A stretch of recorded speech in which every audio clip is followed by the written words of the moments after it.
Ladies and gentlemen, we take you now to the Shrine of the Little Flower, Royal Oak, Michigan, for the regular Sunday afternoon program of Father Charles E. Coughlin.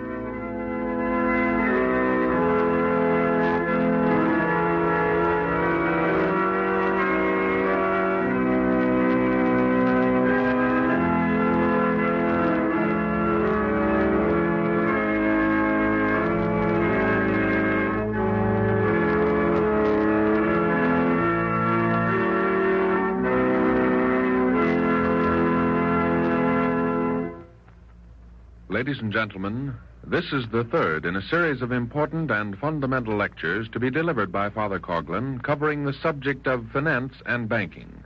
It is entitled, The Abuse of Bonds. Following this important lecture, Father Coughlin will address you on the spiritual subject of a Christian in the modern world. The several lectures included in this series will prove to be most valuable for all those interested in rectifying the economic and sociological abuses which are current here and elsewhere. The facts and figures employed by Father Coughlin have been obtained from government documents. You are not only invited to write for a copy of today's lecture, but to convey its contents to your friends who will have had no opportunity of listening to it. In the pages of Social Justice, Father Coughlin will write supplementary articles on this same subject, which is related not only to the questions of labor, agriculture, and business in general, but to the major question of keeping out of war. All these subjects are handled by competent writers of Father Coughlin's selection. And now may I present to you Father Coughlin in his lecture entitled, The Abuse of Bonds. Ladies and gentlemen and friends, in last Sunday's lecture, I produced official testimony to show that the Federal Reserve banks are privately owned corporations, not governmentally owned. It was also indicated that a Federal Reserve Board consisting of 8 men, namely the Secretary of the Treasury, the Comptroller of the Currency, and 6 appointees of the President, a Federal Reserve Board is constituted as a direct government control over these privately owned Federal Reserve banks, and indirectly, therefore, over the local banks which belong to the Federal Reserve System. How well this governmental board exercises its prerogatives of control can be adduced, in part, from the contents of today's lecture. At the outset, and before any conclusions are drawn, permit me to quote the exact words of the Federal Reserve Act. This act, creating the Federal Reserve banks together with the Federal Reserve Board, was passed, quotations, to prove or provide for the establishment of the Federal Reserve banks, to furnish an elastic currency, to afford means of rediscounting commercial paper, to establish a more effective supervision of banking in the United States, and for other purposes, unquote. Now, presumably, it is the business of the Federal Reserve Board to see that these objectives are attained. If they are attained, the Federal Reserve Board functions efficiently. If they are not attained, the Federal Reserve Board is inefficient in proportion to the degree of failure of the Federal Reserve Act to operate. The Federal Reserve Act, passed in 1913, assumes the legality, the morality, and the efficiency for the 15,000 or more private banks belonging to the Federal Reserve System to create money through the process of buying government bonds at 10 cents on the dollar and of making loans to private citizens, loans on which the banks collect interest on 9 times the amount of currency money loaned to the borrowers. The 15,000 or more banks belonging to the Federal Reserve banking system have in their vaults more than $18 billion of federal bonds, which these banks acquired by surrendering only 10% of the value of the bonds. And this 10% came from the excess reserves of the banks now holding these bonds. Therefore, 90% of the federal bonds held by these 15,000 member banks of the Federal Reserve System were not purchased with actual cash. Nevertheless, the banker owners thereof collect interest on them and profit thereby. Let me put this abstract statement in concrete figures that are more understandable. Before the end of this fiscal year of 1940, the 15,000 banks owning the Federal Reserve System probably will have $20 billion worth of federal government bonds in their vaults. The bankers will have paid $2 billion out of their excess reserves for the $20 billion worth of bonds. $18 billion worth, or 9/10 of the federal bonds, will have come to the banks without their having made payment therefor. Now, at 3% interest, the banks would earn $600 million per year on the $20 billion worth of bonds. This $600 million annual profit through interest is represented by $60 million interest on bonds they paid for and $540 million interest on bonds they did not pay for. In other words, the taxpayers of the nation would contribute to the owners of the Federal Reserve Banks $540 million the first year as a fee to the bankers for their having performed the function of creating money by a stroke of the pen. But that is not all the profits gained by these private corporations on the bonds they possess, having paid nothing for them except 10% of their excess reserves. That is only the first year's profit. Over a period of 4 years, the length of a presidential incumbency, what do these profits total? How much will the taxpayers of America contribute to the private bankers for whom it is legal to purchase bonds at 10 cents on the dollar? Not counting the legitimate profit through interest, which the bankers make on the 10% of the bonds for which they actually paid, counting only interest gained on 90% of the bonds for which they did not pay, their profits without compound interest will amount to $2,160 million for 4 years. However, that is only the beginning of their profits gained on bonds for which they paid nothing. There are at least 2 uses to which the bankers can put this $2,160 million. First, they can use all of that sum, or part of it, to purchase more federal government bonds at 10 cents on the dollar, if and when they are issued by the federal government. If they use all of the $2,160 million, they can purchase another $20 billion worth of bonds, which, in turn, will pyramid their profits to astronomical figures. Second, they can use all of the $2,160 million, or part of it, to lend to manufacturers, shopkeepers, farmers, and home builders at 4 and 5 and 6% interest.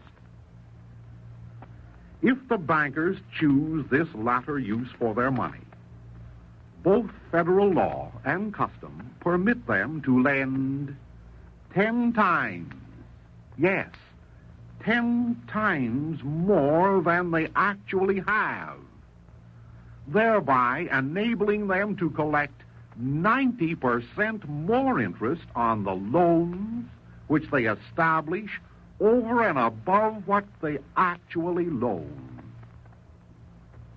Be it understood by all the innocent or uninformed persons in this audience that bankers do loan at least 10 times more money than they actually have. All that is unbelievable. Nevertheless, it is the most astonishing fact associated with our present banking system and our present financial system, both of which are predicated upon debt, both of which are predicated upon exacting 90% more interest from the taxpayers and borrowers than is represented by real currency money actually loaned. As you know, the Constitution of the United States includes the clause that Congress has the right to coin and regulate the value of money and of foreign coins.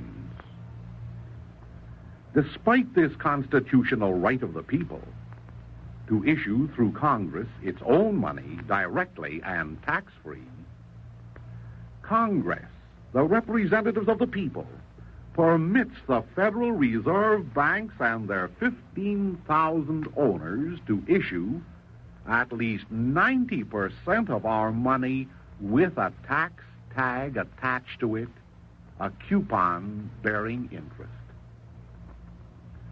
Instead of Congress issuing the money tax-free in the first instance, with a nominal bookkeeping charge of no more than 0.5%, which would be adequate to care for printing, bookkeeping, and management, Congress, even in the case of the federal land banks, of the FHA, and of similar government lending agencies, borrows the money from the private bankers who create it, and then Congress lends it at 3 or 4% to the borrowing citizenry through governmental agencies. All this is so astonishing, so unbelievable, that many innocent persons labor under the impression that the government created all the money, that the banks issued 100 cents on the dollar to borrowers, that the borrowers paid interest only on the currency money they actually borrowed. The majority of American citizens, not understanding these basic principles of money creation and banking, therefore were at a loss to explain why there is want in the midst of plenty, why there is a scarcity of available currency money, why billions of dollars are exacted from taxpayers to meet the interest, which represent profits made by the members of the Federal Reserve banking system on 90% of the bonds they hold, and which they did not buy with earned currency money. And the Federal Reserve Act was passed to furnish an elastic currency. The Federal Reserve Act was passed empowering the Federal Reserve Board, among other things, to see that this provision of elastic currency would be cared for. As a matter of fact, banks at present are not lending money to private citizens to any great extent. They are not lending it to home builders, to farmers, to manufacturers in amounts they could lend, probably because the high cost of borrowing is prohibitive to the citizens, and the high risk of lending is prohibitive to the bankers, whose vaults are filled to overflowing with available credit and currency money, for which they must find some use very shortly. Otherwise, a collapse exceeding that of 1933 is in the offing for our entire banking structure. The banks themselves recognize these facts. Let me quote for you Mr. Edward J. Coughlin, Condlon, one of the financial writers in the New York Times. 1 week ago today, this gentleman said, quotations, "Beset with the limited demand for bank credit, on the one hand, and the problem of employing swiftly mounting deposits either by investments or loans on the other, Wall Street banks continue to wage a losing battle. A study of the quarterly statements of condition of the 15 largest banks in the financial district issued last week reveals that while deposits in the aggregate rose nearly 6% in the quarter to a new record high, loans and discounts actually declined. Holdings of government securities gained only 4.4%. Idle cash jumped 9.6%. The gain in deposits, continues Mr. Coughlin, of the 15 banks was far greater in the 3 months just completed than in the final quarter of 1939. In the first quarter of 1940, deposits of the 15 banks reached a new peak of $15 billion or more, up $857 million. The gain since a year ago is now $2.720 billion, or 21%. Total resources of $17.185 billion were up $875 million, or 5.4% for the quarter, and up $2.702 billion, or 18% from a year ago. Unquote. Recollect once more that the Federal Reserve Banking Act was passed to provide an elastic currency. That it has failed to do so is obvious from the figures just quoted, and obvious since 1920. That date is 7 years after the Federal Reserve banks came into existence. 7 years spent in regimenting the financial facilities of this nation to expend at that time $25 billion of loans to the Allies for the conduct of the First World War. Loans which we know, for the most part, have been repudiated. I might interject a thought at this juncture relative to currency money. As of March 20, 1940, there was issued for the United States of America $7.599 billion of currency, represented by the silver coins and the billfold money that you have in your purse. Now, probably more than $2 billion of that amount is in hiding, in safety deposit vaults or in foreign banks.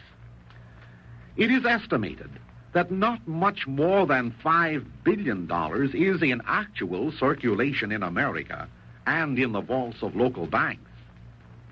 Please keep that point clearly in mind, and do not confuse currency money either with bank deposits, with resources, or with credit money. Thus, again, quoting Mr. Coughlin, and his figures are accurate, being taken from the quarterly statements of the banks themselves. Quoting him, we read, the 5 big banks on the list, the Chase National, the National City Bank, the Guarantee Trust Company, the Bankers Trust Company, and the Central Hanover Bank and Trust Company, these 5 banks accounted for $10,268,472,000, or approximately 2/3 of the total deposits of the 15 largest banks in Wall Street. The Chase Bank deposits topped the $3 billion level for the first time in the history of the commercial bank, unquote. My friends, although actual currency money in circulation or in banks does not amount to much more than $5 billion, the balance of the $7.5 billion being hidden or out of circulation, 5 New York banks alone have deposits of $10,268,472,000. One bank, the Chase National, has deposits in excess of $3 billion. And this in times of depression, this 7 years after all the banks of this nation were closed because they could not pay the real depositors dollar for dollar. It is evident from these figures that under the present financial system, the farmers, the laborers, the small businessmen, and the uninformed citizens, who depend largely upon currency money, did not prosper during these past 7 years to any marked degree. Permit me now to read for you an excerpt from the Congressional Record of April 5, page 6186. Therein we read the following. The Chase National Bank of New York reports that its deposits on March 30 were $3,060,768,704. Well over $3 billion. A new world's record for a commercial bank. It is not, unfortunately, a record to be viewed with satisfaction. The reports from banks in many cities showing deposits at higher levels than ever before are more exact than the estimates of men unemployed, but hardly less disturbing. For a large proportion of these dollars are unemployed dollars. The Chase, for instance, has a cash position of $1.5 billion, indicating a situation common to all larger banks, that deposits are increasing much more rapidly than they can be lent and put to work. It has nearly another $1 billion in government, state, and local securities. But it had out in loans and discounts only a little more than 1/5 of its total deposits. That is super liquidity, making for great safety, but not for business activity. The unemployment of men and the unemployment of dollars are twin problems. And every needless obstacle to the employment of dollars is an obstacle to the employment of men. Unquote Congressional Record. The Federal Reserve Board, the government watchdog appointed by the President of the United States, this board is empowered to control not only the Federal Reserve banks directly, but indirectly the Chase National Bank and all the member banks of the Federal Reserve System. It is empowered to supervise the activities of these banks, directly or indirectly, to the end that these banks will furnish an elastic currency. That's so. Yet here, in this one bank, the Chase, with a cash position of more than $1.5 billion, if by cash this bank means currency, what is the actual amount of currency available outside banks for the great mass of you people, you farmers, laborers, and small businessmen? The fact is, there is no adequate elastic currency to conduct the business of this nation that is languishing in want despite the plenitude surrounding us. The fact is, in my opinion, the Federal Reserve Board is more interested in directing the banks to purchase the government debt at 10 cents on the dollar. As an instance, more than 30% of the total resources of the 15 largest banks in New York City are used for that purpose. Relative to the Chase National Bank of New York, we read on page 6186 of the Congressional Record for 1940 what the Honorable Clary Hoffman says. These are his words. The point I want to make now is that this vast sum is in the Chase National Bank of New York and other large sums in other banks, lying idle and unemployed, as sterile as the billions of dollars worth of gold buried in the Kentucky hills. Unquote Representative Hoffman. On page 6243 of the Congressional Record for April 1940, Honorable Robert F. Rich of Pennsylvania supplies us with the following information. Says he, the present session of Congress appropriated $6,776,000,000 and some odd dollars to be spent this year, more than $1 billion of the revenue anticipated by Mr. Roosevelt from the taxpayers. Addressing the House of Representatives again, Mr. Rich said, quotations, "We want to chase the money changers out of the White House and out of Congress if we are going to save this nation of ours. Now, where are the economic royalists? We are putting the financial skids under this nation. We will soon be a bankrupt nation. Oncoming generations will not be able to carry on the folly that this New Deal administration is heaping upon their heads," unquote, Mr. Rich. My friends, granting that billions of debt dollars represented in bonds are held by the banks, granting that they were created for productive purposes, even though some of them were used to plow under cotton, slaughter pigs, pay bonuses for nut producing to great land-owning corporations like the Metropolitan Life Insurance Company, and pay less than living wages to the poor, uninformed, unorganized victims of the financial depression who labored on the WPA. Granting all this, let us not forget that these billions upon billions of debt dollars represented in bonds held by the banks cost the banks only 10 cents on the dollar. Is it not a new kind of usury to obligate you taxpayers not only to liquidate the principal of some of these bonds, but to pay interest on 90% of them when the banks got them for nothing except for a flourish of a fountain pen?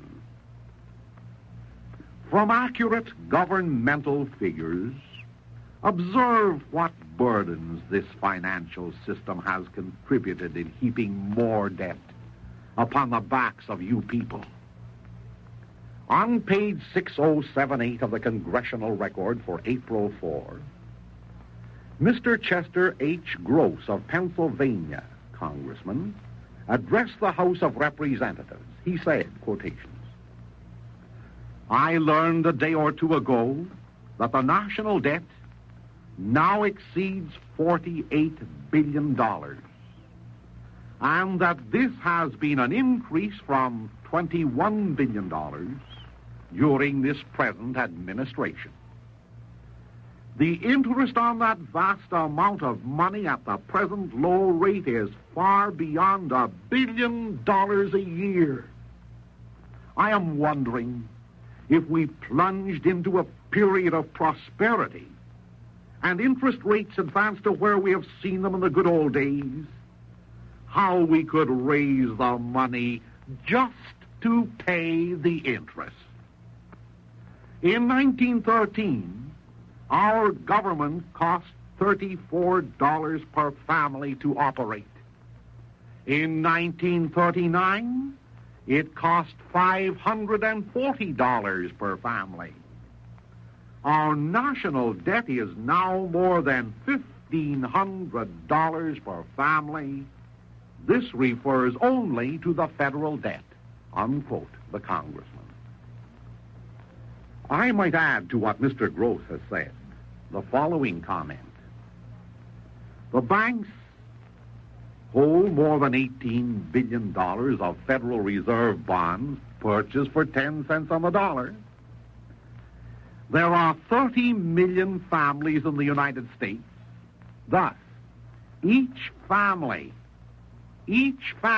owes the banks of the United States $600 on the principal of these federal bonds alone. And I might inquire of the bankers, what is the chance for this money to be paid you when 2/3 of our families are living on an average monthly income of $69? There is something for the bankers to ponder upon. There is something for all citizens to ponder upon.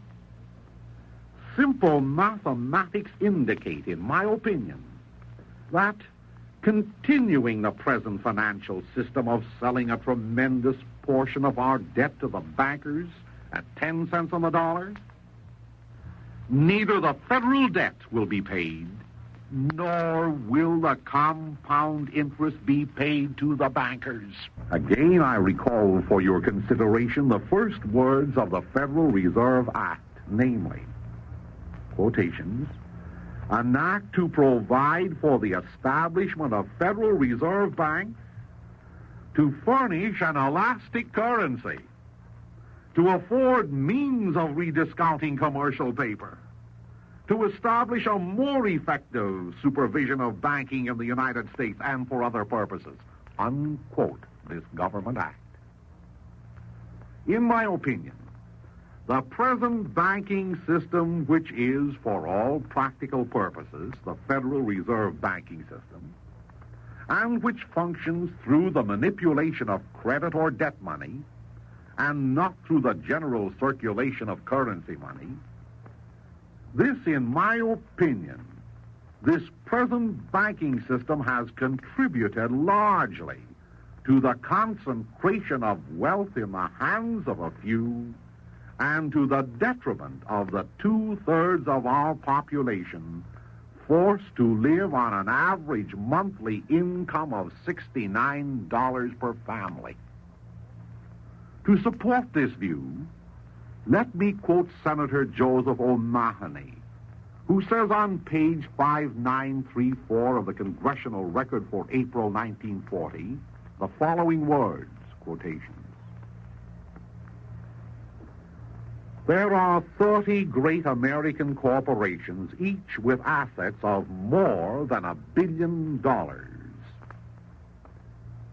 There are 22 states, sovereign states, in the Union, the entire assessed value of whose real estate is less than $1 billion each.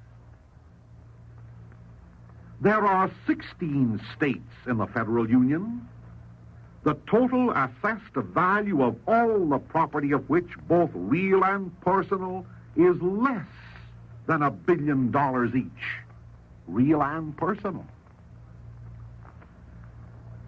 The senator then held up a chart to show his fellow senators. Then, referring to the chart, he said, "This chart shows that the largest of these 30 great corporations are the Metropolitan Life Insurance Company and the American Telephone and Telegraph Company, both of them great institutions, both of them most helpful institutions, but each one of them having assets of more than $4 billion each.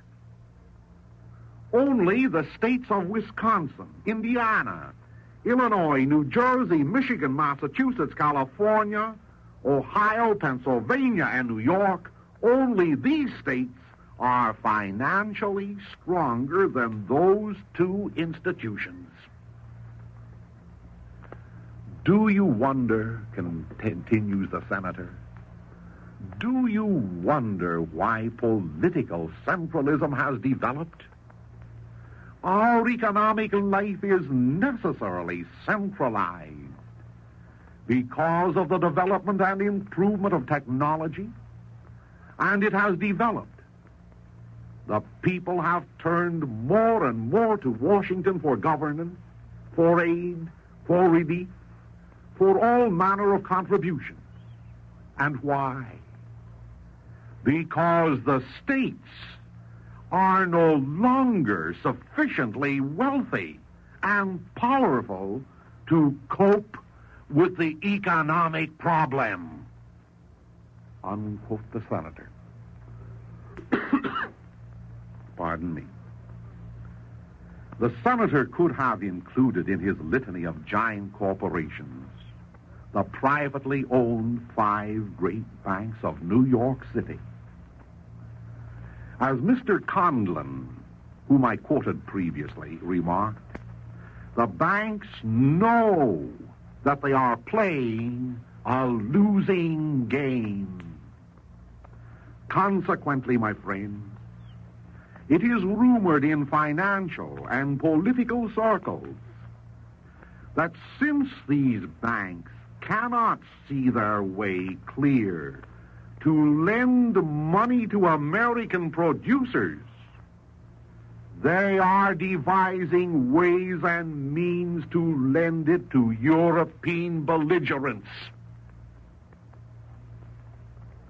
Previously, I said that through the Federal Reserve Bank's affiliates, we loaned approximately $25 billion to the Allies, government and privately owned bank loans, between 1914 and 1920. Pertinent to all this,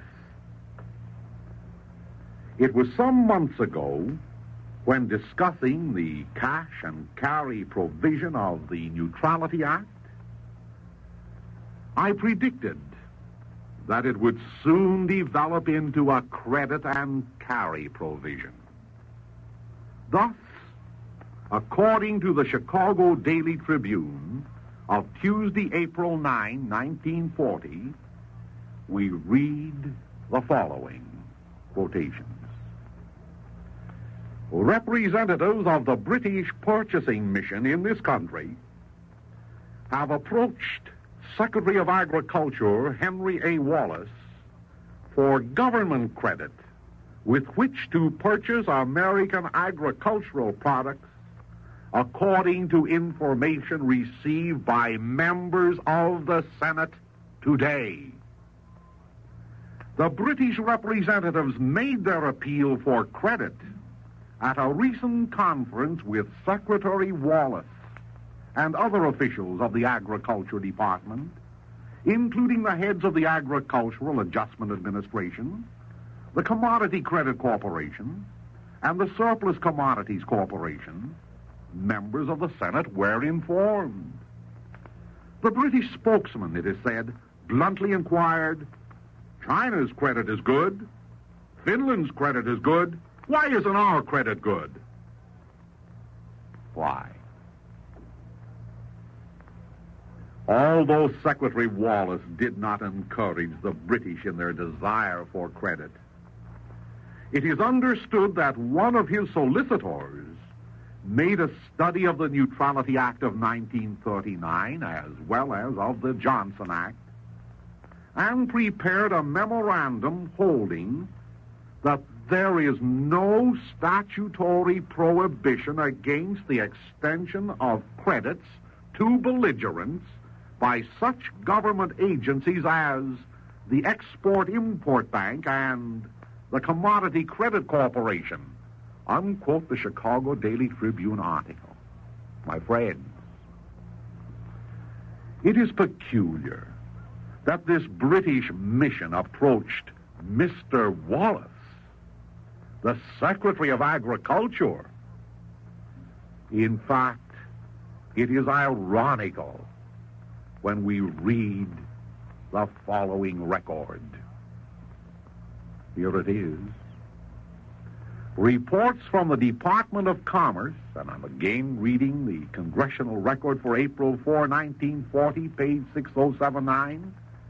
Reports from the Department of Commerce show that under our trade treaties, we have imported, in 1939, vegetables valued at $18,112,000. We have imported 93,859,000 pounds of potatoes. We have imported dairy products worth $14,142,000, or 78,698,000 pounds of dairy products. We have imported poultry and egg products worth $1,800,000. We have imported 753,570 head of live cattle worth $20,206,000. And 150,794,000 pounds of meat products worth $27,312,000. We've imported canned tomatoes, 55,400,000 pounds. Raw tomatoes, 48,793,000 pounds. And while the farmer who has a beef hide to sell usually gets enough money for it to buy a pair of work shoes, we have imported 223,446,000 pounds of hides worth $47,056,400. Surely it becomes the job of the Secretary of Agriculture and the President, who say we planned it so, to explain why the American farmer shall be thrown into competition with the rest of the world, unquote the record. These figures indicate how we Americans already have been helping foreign farmers to the disparagement of our own through the operations of the Department of Agriculture, the Department of Commerce, and the trade treaties of the Department of State. According to the reports just submitted, official reports, the British mission is actively engaged in securing credit in America. The log-jammed hoard of wealth in the banks of the vaults of which I was speaking magnetizes them. I ask you, shall we Americans complacently observe the Johnson Acts being nullified, an act which prohibits certain loans to certain belligerents? Shall cash and carry become credit and carry, thereby engaging us in the first inevitable step which leads to actual war? These questions, together with the mystery of the buried gold at Fort Knox, Kentucky, all linked up with international finance and with war, I discussed in this week's issue of Social Justice, now on your newsstands, and will continue to discuss in future lectures and future editions of Social Justice. In the course of these lectures, I shall become constructive, submitting my opinions in a program for perfecting our present financial system and for keeping our money at home. At the moment, may I transfer your thoughts to the subject of war and to the duty resting on all Americans to exert every influence in private and in public to keep out of it, if for no other reason than that it is chiefly, to my mind, a war between modern capitalism and anti-capitalism, neither of which systems operate for the benefit of the peoples of the world.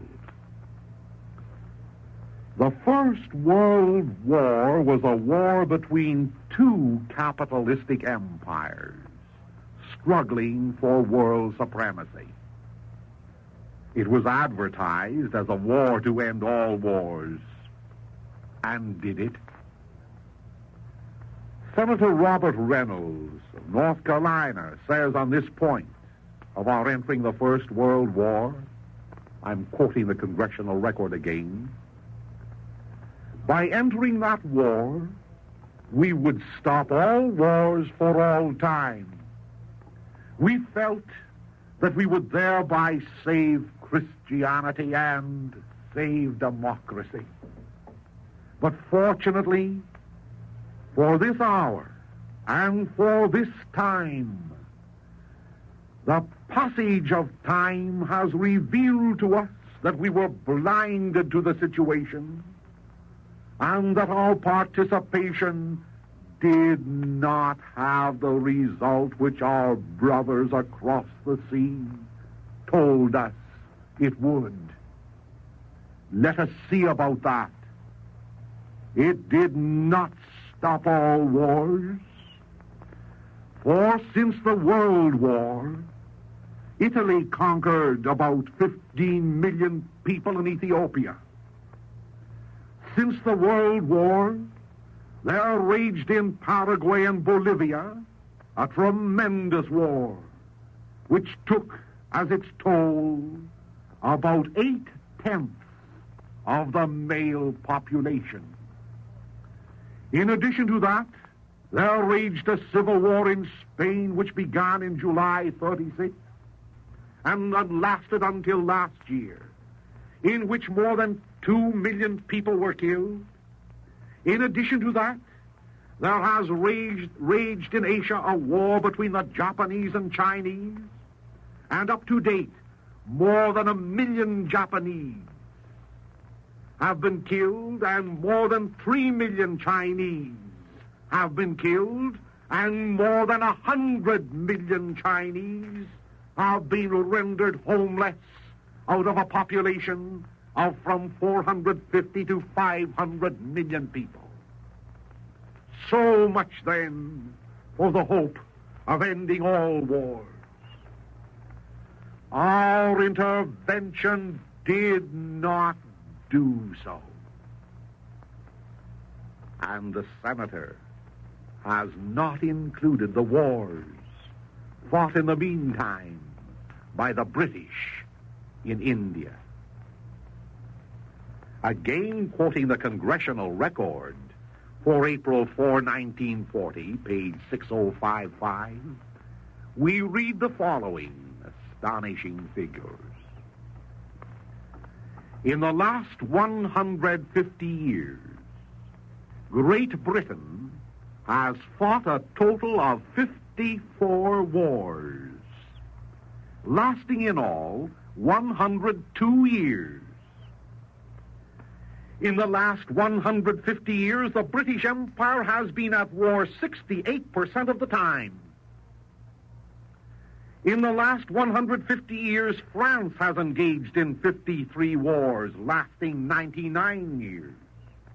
In the last 150 years, France has been at war 66% of the time. And indeed, were we to look at the record of our World War enemy, the German Empire, we would find but little less encouragement, unquote the record.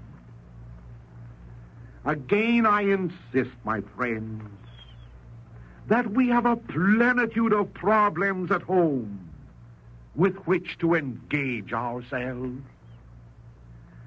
Shall we continue using the sterile gold in Kentucky to protect the billions of dollars of bankers' bonds, or shall we use it to beget prosperity?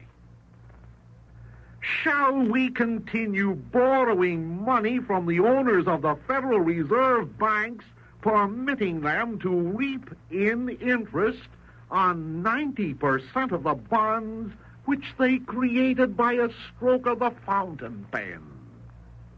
Or shall Congress issue tax-free money predicated not upon the debt of the nation, but upon its wealth? In the pages of social justice, and again next Sunday afternoon at the same hour. I shall pursue these subjects to the end that we Americans who enjoy political liberty will acquire economic liberty, without which the former is but an idle dream. My friends, there is a financial system which will solve the problem of distribution. There is a financial system which will permit the plenty of our fields, our factories and mines and forests to be enjoyed by you people. There is a financial system which will free us from the manacles of debt. There is a financial system which will multiply private ownership and protect it instead of confiscate it. In the meantime, let us not lose hope of evolving that system, nor let us adopt the defeatist attitude so common among many of our people that the only use we can put our money to now hoarded in the banks is into the cannons, the shell holes, and the corpses in Europe. Let us stay out of the war now raging in Europe, and we can stay out of it. We must stay out of it no matter what happens. Keep our money out of it, and we can keep our men out of it. And for these last 8 or 9 minutes, may I speak to you on a biblical, scriptural passage. Current on many lips is the pessimistic statement, "This is the end of Christianity." It is uttered by the enemies of the cross. It is spoken by the disciples of the flesh. It is whispered even by lukewarm Christians. This is the end of Christianity. Christianity failed in Russia. Behold its Stalinism. Christianity failed in Germany. Behold its Hitlerism.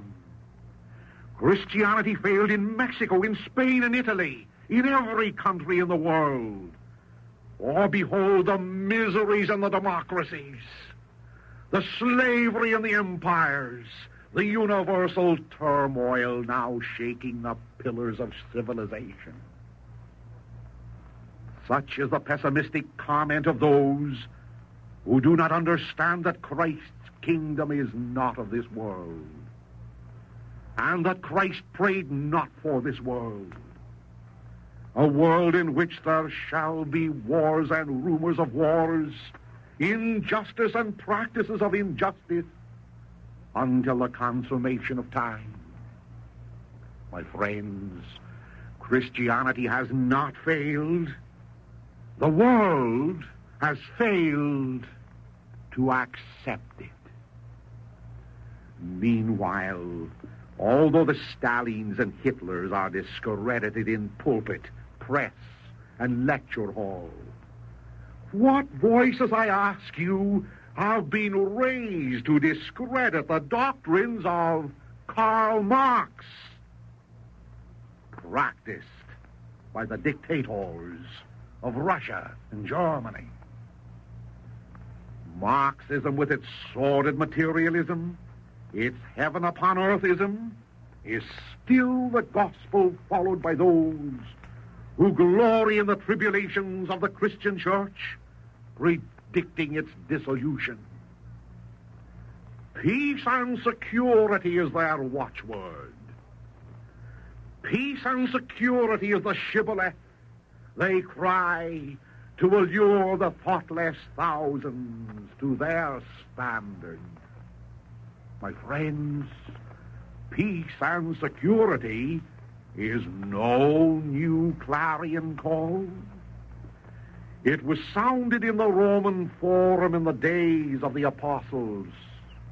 It was the propaganda employed to weld the chains of intellectual slavery upon the minds and souls of those already enduring physical slavery. Peace and security, as greatly desired as they are, must not confuse the major issue of our soul's salvation. Oh, but listen to St. Paul, not to be.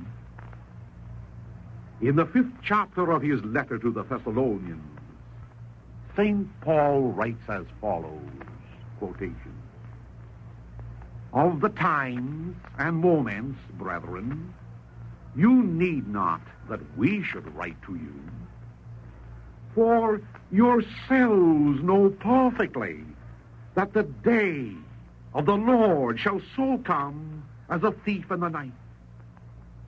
For when they shall say, peace and security, then shall sudden destruction be upon them, as the pains upon her that is with child, and they shall not escape. But you, brethren, you are not in darkness, that the day should overtake you as a thief. For all you are the children of light and children of the day. We are not of the night, nor of darkness. Therefore let us not sleep as others do, but let us watch and be sober. For they that sleep, sleep in the night, and they that are drunk in the night. But let us who are of the day, let us be sober, having on the breastplate of faith and charity, and for a helmet, the hope of salvation. For God hath not appointed us unto wrath, but unto the purchasing of salvation by our Lord Jesus Christ." Unquote, St. Paul. My friends, of these times and moments, times tempestuous and moments tragic, I need not speak to you. I need only warn you that when worldly men speak loudest of peace and security, the sudden destruction awaiting them is near at hand. As for yourselves, who are of the day, gifted with the sunshine of faith, act not as if you are of the night, groping in the black mists of darkness. My friends, you are destined to live, if others are destined to perish. Therefore, preserve yourselves blameless and spotless against the coming of the Lord.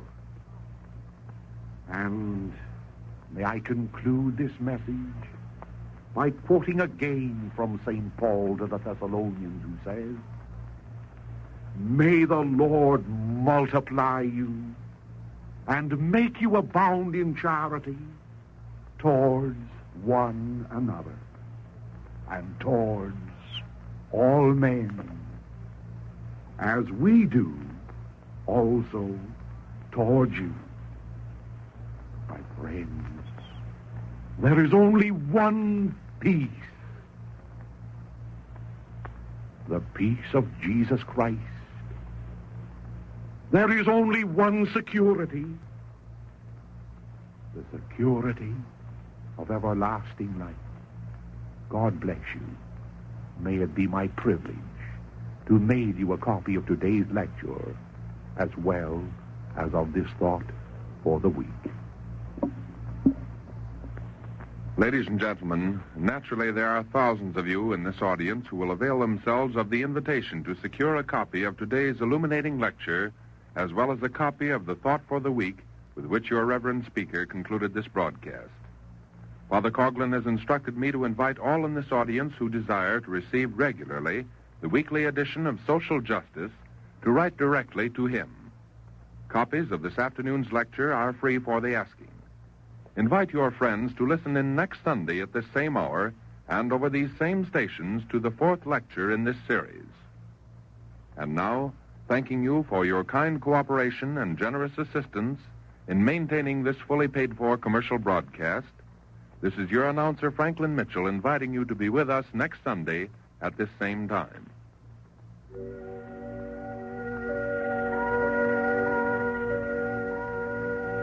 We have presented the regular Sunday afternoon program of Father Charles E. Coughlin from the Shrine of the Little Flower, Royal Oak, Michigan.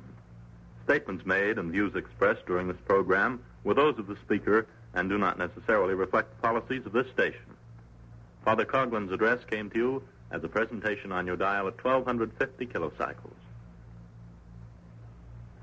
WHBI, Hoyt Brothers Incorporated, Newark, New Jersey.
Father Coughlin now appears before the microphone in his Easter broadcast. All day long, thousands of worshipers gathered at the Shrine of the Little Flower.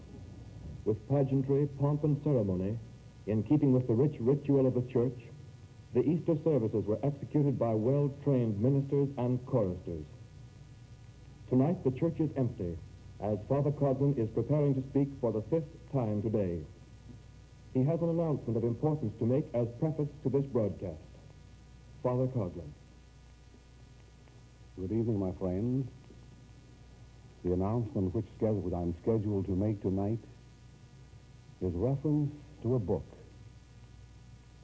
For many months I've been considering publishing a book containing thoughts which I have not had courage, perhaps, to mention over a microphone. In the pages of this book, which is now on its way to the printer, these thoughts will find expression. I hope they will be of interest to you in this audience. The book will not be for sale. Nothing is for sale from the Shrine of the Little Flower. The book will be available only to those who care to trouble themselves in writing for it. During the next 3 weeks, requests will be filed for this book. In the meantime, we shall order just that much paper, just that much binding, which will be required to fill all these requests. There are many things relative to democracy, its success or its failure, the Supreme Court, whether or not it is necessary in our fabric of civilization, the next 10 years and all that it holds forth for us as viewed in my own private mind, many such things will find its way into the pages of this book. You may have a copy simply by writing for it and by asking for it. Those of you who can afford to defray its expenses, well and good. But I am speaking mostly to those poor persons who cannot afford to make any contribution whatsoever. I would that this book, though it is mine, and though I have no preconceptions of its importance, I would that this book would be in their hands so that at least one solid, uncontroversial word of my stand on those present events will form a lasting record. Those of you who write for it this week will be the first to be honored in receiving this book. Address your mail directly to Woodward and 12 Mile Road, Royal Oak, Michigan. As for this Easter address which I have prepared for you, may I tell you in the quietness of this even hour the story of Easter and its importance in a Christian's life. Christmas, in every aspect, is more or less the feast of Christ's humanity. There is a little baby born in that cold, cold stable at Bethlehem, cradled in straw. Beside him is his wistful mother. Watch that mother bend over the cradle, take the child into her arms, press her lips against his. In a moment later, his little lips are against her breast, just the same as was yours, just the same as your mother did to you. The poor little baby, Jesus Christ, of course, is nothing more than a little boy. Those about thought that. We were to live to know differently. But that little boy shall grow up in the throne of his mother's arms. Little Jesus Christ will step down from that throne and become a boy to play with John the Baptist and his little companions. Someday he will be old enough in his maturity to go to the wedding feast of Cana. On that day, though his time had not yet come, though his companions knew not that he was the Son of God, his mother shall ask him to perform a miracle, the first of a long series. Blushingly he looks into the water pot, and they blush back at him, changed from water into ruddy wine. Oh, in a few short months, this same young man shall stand alongside his mother, consoling her in the death of his foster father, Joseph. In a few short weeks thereafter, he will be found going about Bethania, Jerusalem, up and down Palestine, as he begins to preach his doctrine of the brotherhood of man and the fatherhood of God. One miracle follows another. At one moment he is on the hillsides feeding 5,000 poor persons, by having multiplied 5 barley loaves. At another moment, little children are dancing on his knee. Again behold him as he goes down into the home of Jairus to raise his daughter from the dead. See him as he cleanses the leper. Observe him as he restores sight to the blind, hearing to the deaf, health to the sick. No wonder that a vast throng of people were willing to hail him as their king. No wonder that his fame grew abroad and that his enemies multiplied because of this strange doctrine that he was preaching. A doctrine not of slavery, but of human equality in many senses. A doctrine that whatsoever you do to the least of God's little ones, you do directly to God. Listen to him as he preaches that sermon on the mountainside, holding forth those virtues as the real wealth to be gained in this world, and decrying the materialism of his age, in which the passing things of life are held in too great importance. Poor Jesus Christ, you know that you are God. Your mother knows it, but those about you do not recognize it. Even though they come about you and acclaim you king, even though they expect of you to be a great leader and restore the lost prestige to the Jewish people. You are well conversant with the prophecies of the Jewish race, dear Jesus. You had read the story of their longing for more than 4,000 years for a real Messiah, one who would come to redeem the Israelitish people, one who would restore to them the kingdom of David, one who would unbind for them the shackles welded by the Romans, by the Assyrians, and by the Egyptians, one who would make of them the chosen people, the real rulers of this world. Oh, you knew the story of the Messiah, but you interpreted it differently than did those your contemporaries. Not far from you in Jerusalem there was Annas and Caiaphas, high priests of that old law. They too had read the ancient scriptures, but they held a different view of this wonderful Messiah who was to come. Oh, what were their thoughts? You know Jesus. You know that they expected the real Messiah to come like a conquering Cyrus of old.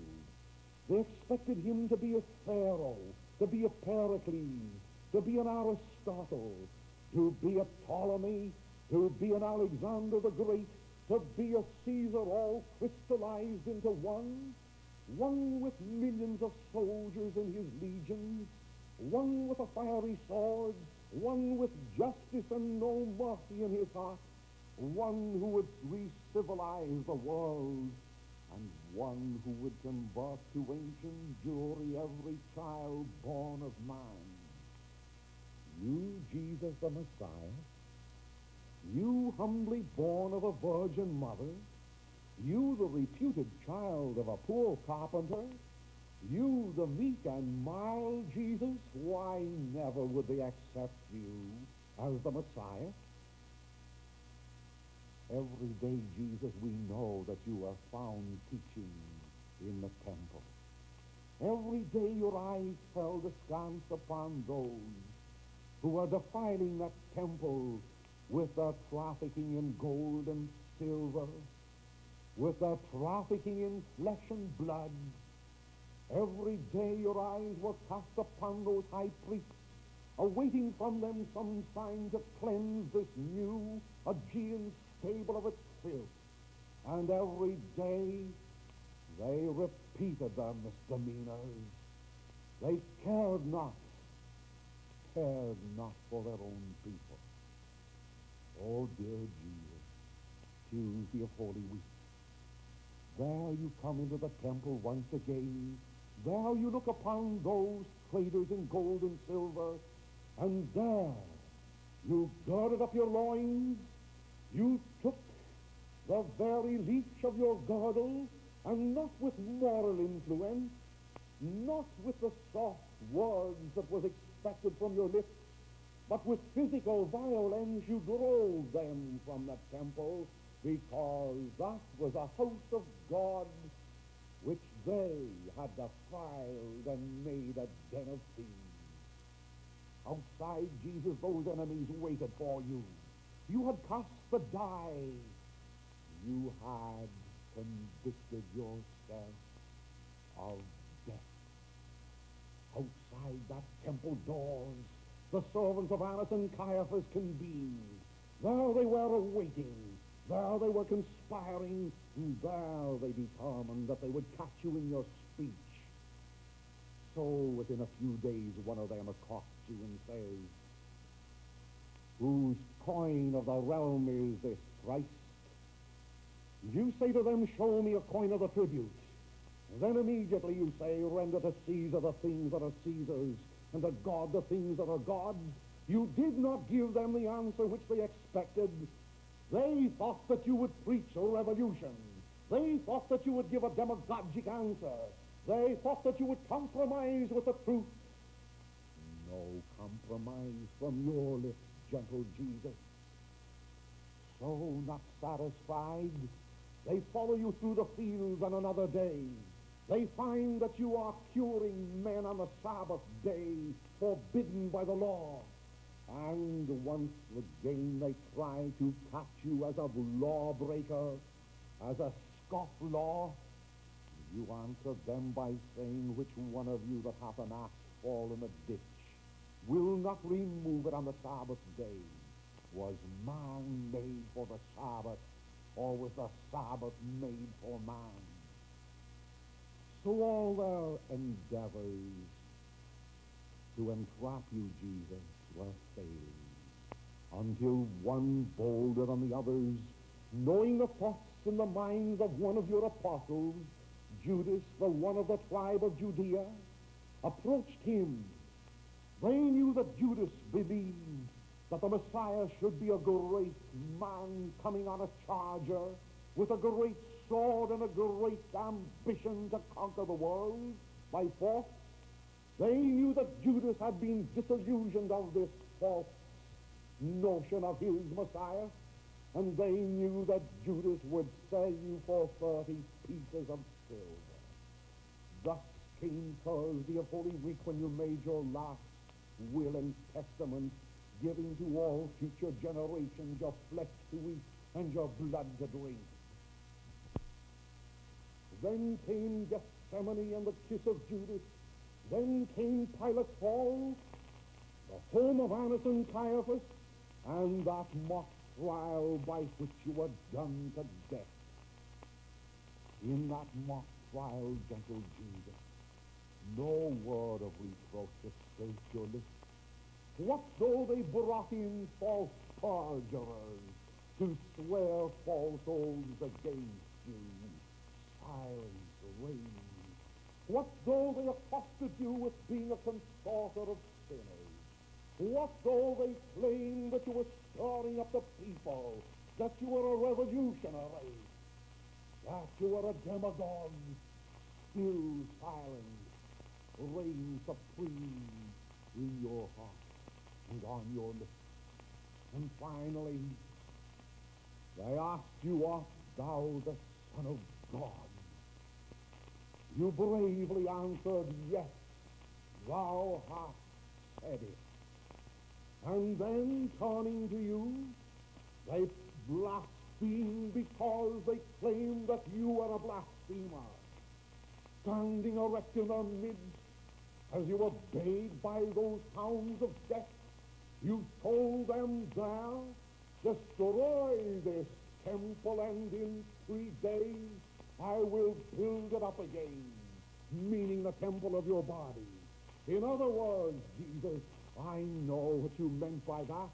I know that you said, I am the Son of God. I am divine, and to prove my divinity, I shall not rest my case at Cana of Galilee with the waters turned to wine. I shall not prove my divinity by having recourse to the miracles of Jairus, of Lazarus, of the widow of Nain, or of the multiplication of the bread. Forget these things, so you intimated, but remember, here's the solid truth. Destroy this temple of my body, and in 3 days I'll build it up again. Oh, I hear those crowds shouting then, away with you, away with you. I see Pontius Pilate weakening as he brings in his Barabbas, one whose hands drip with the blood of murder, one whose heart was filled with the lust of gold, one whose mind walked with the law of claw and nail as he committed his robberies. And there this miscreant standing behind you, you crowned with thorns, you whose body was torn with the rabid stroke of that leaden lash, you stand behind this miscreant, and Pilate asked the throng whom they choose, and they said, give us Barabbas, away with Christ. Then came the story of Jerusalem's streets and the heavy cross you bore. Then came Calvary, and in the hands that had only been lifted to bless were nails placed. In the feet that had only transgressed the acres of Jerusalem, of Palestine, to do good, nails fastened those feet to a cross. And in the heart that loved men, there was a spear for gratitude. Yes, Jesus, they took you down from the cross. Before they took you down, you remembered Christmas, your birthday.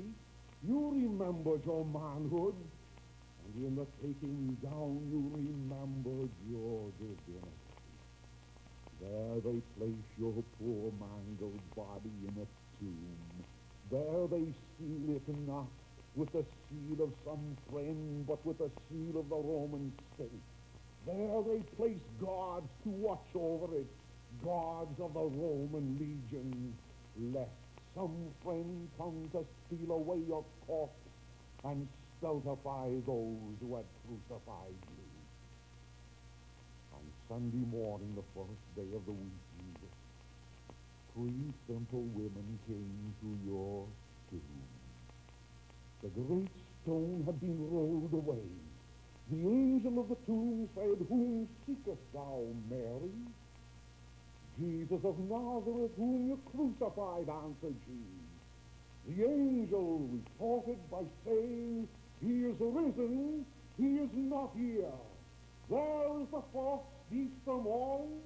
There then is proof of the divinity of Jesus Christ. There, thou art God. Thou hast risen from the dead. Thy boast has been made to stand for all centuries. The eternal God, born man and God in Bethlehem, born from the cradle of the tomb, immortal man and immortal God, to defy all criticism for ages to come. What means Easter to you and to me, my friend? Of course it means a solidification of this faith that we have in Jesus Christ. None of us doubt for one moment that he is God. Your George Washingtons, your Lincolns, your King George of England, your Napoleons, their lives and their histories are all supported by documentary evidence which we must accept by the eye and by the ear, reading or hearing. But none of them have the support of all documentary evidence that surrounds your resurrection from the dead. We are more certain of that than we are certain of 1776. We are more sure of that than we are of Caesar's crossing the Rubicon.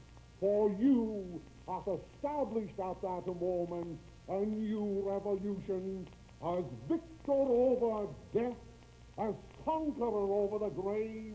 You cross the Rubicon of life, life everlasting for all of us. But what means Easter to you and to me? It means, my friends, that if Jesus Christ rose triumphant from the dead, if he is the victor over death, so too will you, so too will I be. Easter is very inopportune in many senses to speak of death. Yet this morning, at 10 minutes to 10, as I was preparing for High Mass, with dozens of ministers about me and hundreds of choristers in the church, and in front of more than 3,000 of an audience, I was suddenly called from the sacristy for an old dear friend of mine who had dropped in her dying agony on the granite stone steps of our church. I anointed her with the oil, read over her the last benediction. She was dead in my arms as the High Mass was about to begin. Tonight, my old friend's soul is safe with God in heaven. Tonight, she's spending Easter with the angels and the saints. But more than that, her poor old withered body, shoulders bent by years of toil, eyes dim with thousands of drops of tears, and hands now walking for her children. That old body shall soon be placed in a grave. Oh, cold, clammy grave, what business hast thou with a body that was the temple of the Holy Ghost? Cold grave, what business hast thou with a little child that has been taken from its mother's breast, with a dear mother that has been taken from daughters and sons' arms, with loving wife that has gone to the beyond, as we think before her time? Death and grave, thou both are impostors, because today we know that with the resurrection of Christ from the dead, a day shall come when he with power and majesty shall go down to the grave of my old friend that's gone, to the grave of your wife, your husband, your father and mother and daughter and son, and shall lift them up glorious and immortal, to suffer no more, to pain no more, to die no more. Oh, death, where is thy victory? Oh, death, where, oh, where is thy sting? Thus it is, my friends, that Easter means that for us. Bethlehem and Christmas prove the humanity of Jesus Christ, a little boy, as I was, as you were.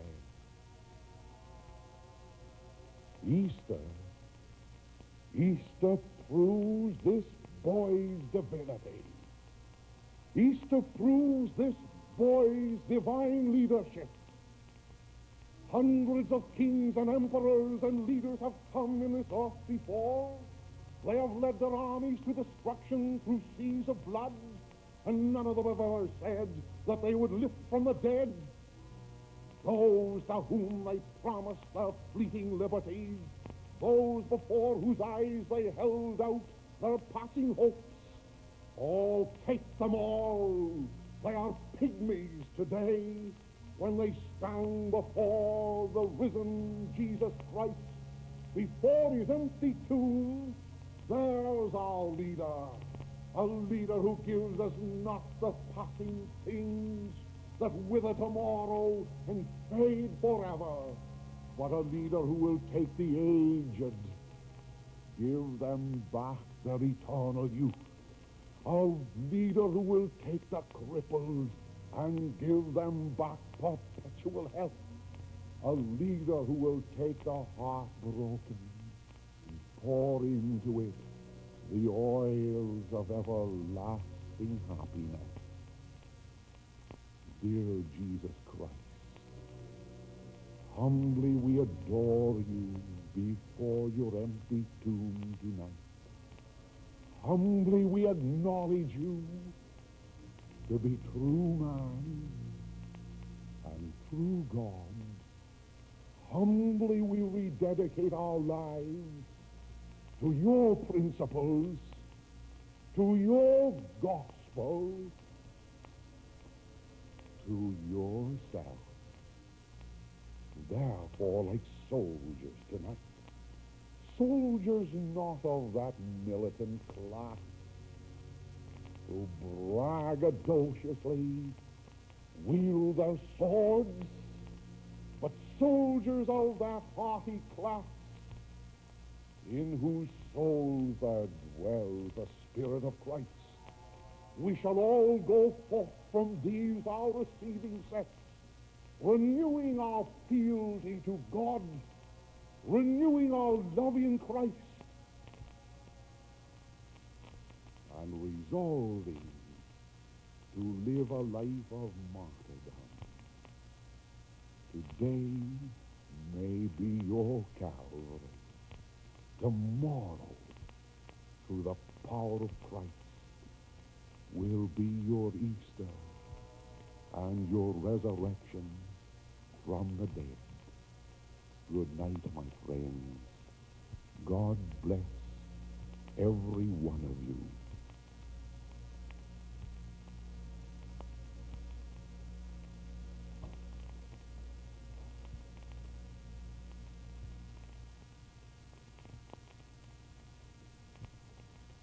It will be with keen anticipation that all of us will await the record of the new book which Father Coughlin is preparing. The rule of first come, first served must prevail. No request will be honored after the final order will have been sent to the printer.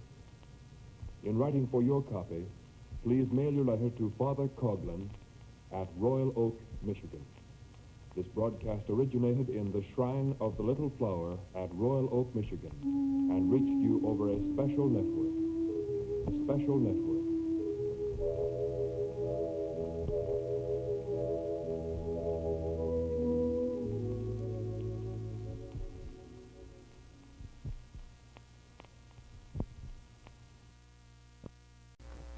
Good evening, ladies and gentlemen. For your information, Father Coughlin, the speaker of the evening, broadcasts 3 times each Sunday. Once at 3 o'clock in the afternoon for the East. Once at 4 o'clock for the children of Michigan and Ohio. And lastly at 8 o'clock for the Middle West and Far West. These 3 broadcasts are paid for at full commercial rates. And in no sense are they donated by the Broadcasting Corporation. They represent a weekly expenditure of more than $10,000. Never once has Father Coughlin this year asked the radio audience for a contribution, although these programs are supported by voluntary contributions. As is customary, Father Coughlin terminates his broadcasting activities shortly after Easter. This year will be no exception. Next Sunday will be his last appearance until next October. However, the Children's Hour will continue throughout the summer months. And now we present Father Coughlin. Good evening, ladies and gentlemen.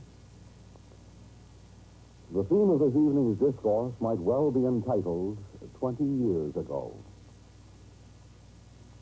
I have in mind a scene that was enacted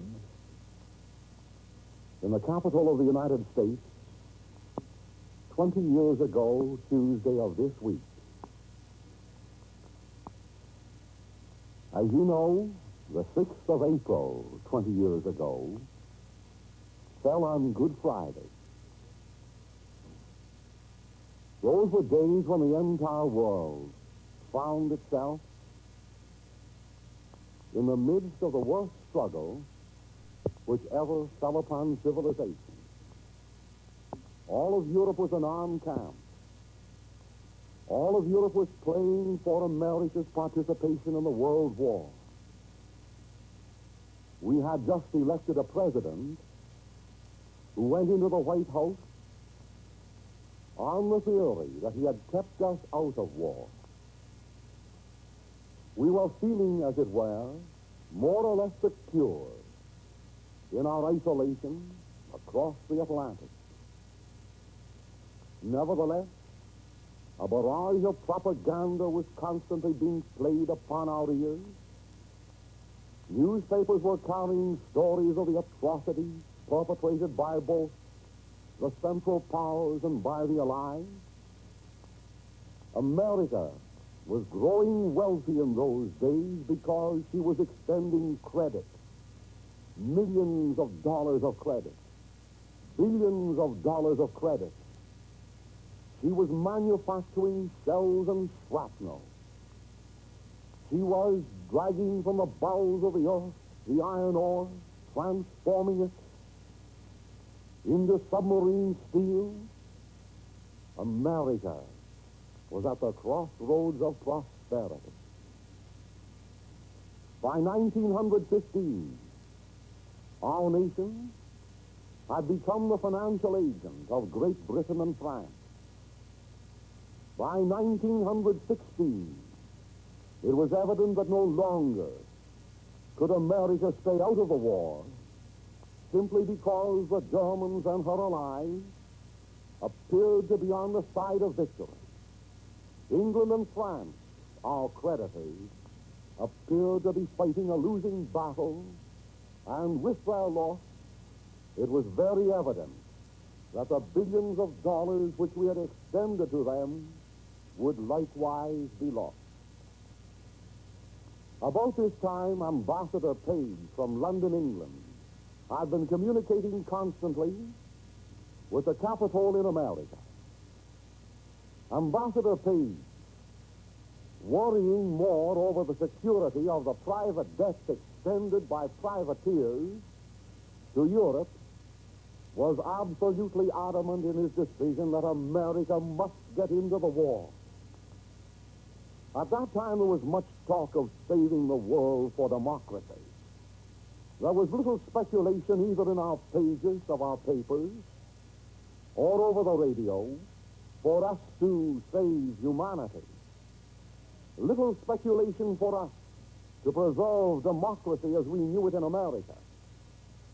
Nevertheless, Ambassador Page sent his last note from London, England, to President Wilson, absolutely demanding, as it were, that America cut all her endeavors at isolation and once and for all enter upon the side of the Allies to save not the world for democracy, but the billions of dollars which American privateers, I repeat, had invested in the war paraphernalia of Europe. I am taking you back tonight on the wings of fancy and of memory to the scene enacted in the Congress of the United States the Thursday of the Lord's Last Supper, the Thursday of the Good Friday which followed 1917. In the House of Representatives, a heated debate had ensued all day long. By a vast majority of votes, it was decided in that House to resolve that America should enter into war against the Central Powers. In the afternoon, the debate had entered upon the floor of the Senate chamber. I see still those old gray hairs, those waving plumes of the elder Robert La Follette. He, for one, believed in George Washington's admonition. He, for one, still believes that America should retain her independence and that America should stay clear entirely of all foreign entanglements. There was another gray-haired gentleman who stoutly held this same view, George Norris of Nebraska. He, too, cared not what those said to him in the Senate who had disagreed with him. They had called him traitor. They had inferred that he was not loyal and true to his country and to its best advantages. But what of that? Yes, he had a supporter. The Honorable James Reed of Missouri, with watch in hand, stood there gazing upon the clock in the Senate chamber. It was 10 minutes to 12 just before Good Friday. The debate had lasted all day long. Hot words had crossed the floor of the Senate. The word traitor, betrayer, the words painting the United States flag with the sign of the American dollar, such phrases had been cast, such phrases had been heard, and such phrases had excited the members of the Senate until James Reed, knowing that the cause was lost, stood up before his colleagues and said, "Gentlemen, do you realize what hour this is? Do you recognize what day this is? In 10 minutes, gentlemen, the hour hand of the clock will have struck the tolling hour of Good Friday. In 10 minutes, we will be celebrating the death of the Prince of Peace. And in 10 minutes, gentlemen, you must decide if you are determined that you will enter into war. You must decide before the celebration of the Prince of Peace shall be made a mockery of." Poor Honorable James Reed, silver-haired George Norris, the great Robert La Follette, they were defeated in that vote. And after the hour hand had crossed the mark of 12, when it was early in the morning, almost identical with the hour when Christ had been spending his lurid hours in the Garden of Gethsemane, the United States Senate, careless of the sacrifice made by the Prince of Peace, determined to project America and the flower of its youth into the fields of Flanders and alongside the gory banks of the Marne.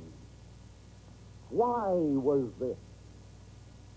To keep America safe for democracy? Not at all. Why had this been perpetrated? To save a financial system that had been inadequate to save the world. Ladies and gentlemen, the thoughts of those hours spent in the United States Senate will never be erased from the minds of those of us who witnessed them. Those were the most tragic days, tragic hours in the history of this nation. So came 1917 and 18. So fled from America more than 2 million young men, unprepared for battle. So crossed the Atlantic more than 50 billion American dollars for the progress of the war. At last Armistice Day came. At last the democratic people of America, who had raised their loud hurrahs to heaven because our flag had been dipped in peace, again raised their clamorous voices because victory had come, because we said the world had been made safe for democracy. Oh, see how foolish we democratic people were in that bygone day. Europe, from the Caspian Sea to the Mediterranean, has turned away from democracy, has lifted up one place the red flag of communism, has massacred its citizens in the name of liberty in Spain, has raised the tricolor of France for the honor and glory of socialism. Italy has gone, so has Germany. The world's faith for democracy has become a world faith for radicalism, faith for dictatorship. And what of ourselves? 1918 came, so did 1920 with its panic. Some of you still remember, however, the glorious prosperity that was ours between 1921 and 1929. Those were the days when we had conceived the folly of lending more money to distracted Europe. $12 more billion extended to Europe on American credit so that Europe could purchase from America the wherewithal to begin once more our passage through the streets of Jerusalem, up the steeps of Calvary, to be crucified under the aegis of dictatorship. At last it became evident in 1929 that all the monies which we advanced for the Great World War, that the billions which we had extended for recovery after the World War, would never be returned. I am not saying or inferring that these European nations were welchers, a word that has been introduced into our vocabulary, but I am saying that after the World War, as well as before it, modern capitalism has been unable to sustain itself, and modern capitalism has been unable to preserve itself. Today, it lies dying on the threshold of tomorrow. Eventually came 1932. Those things were discussed. It was told that those debts that had been created abroad eventually would come home to rest their burden upon the shoulders of the American taxpayer. It was told that more than $50 billion of those debts could not be washed off with all the sound thinking, with all the logic of sound moneyism, or with all the politicians' favorism that could be brought to bear upon the contingency of the depression that was soon to fall upon us. Nevertheless, my friends, while we recognized in America in 1930 that there was little wrong with our country, while we recognized that its fields were just as fair, that its factories had been multiplied and were capable of producing everything to supply every feasible demand in America, while the ability of our engineers, executives, and the nimble fingers of our workmen were quite capable of producing untold wealth, nevertheless, by 1932, we came to that impasse of witnessing 1/3 of our population unemployed, the majority of our major production factories closed, our fields running into riot with weeds, our citizens are running into riot with radicalism, simply because there was no purchasing power. There was the wealth, I insist, but there was no available means of transferring wealth from one to the other. Then came March 4th, 1933.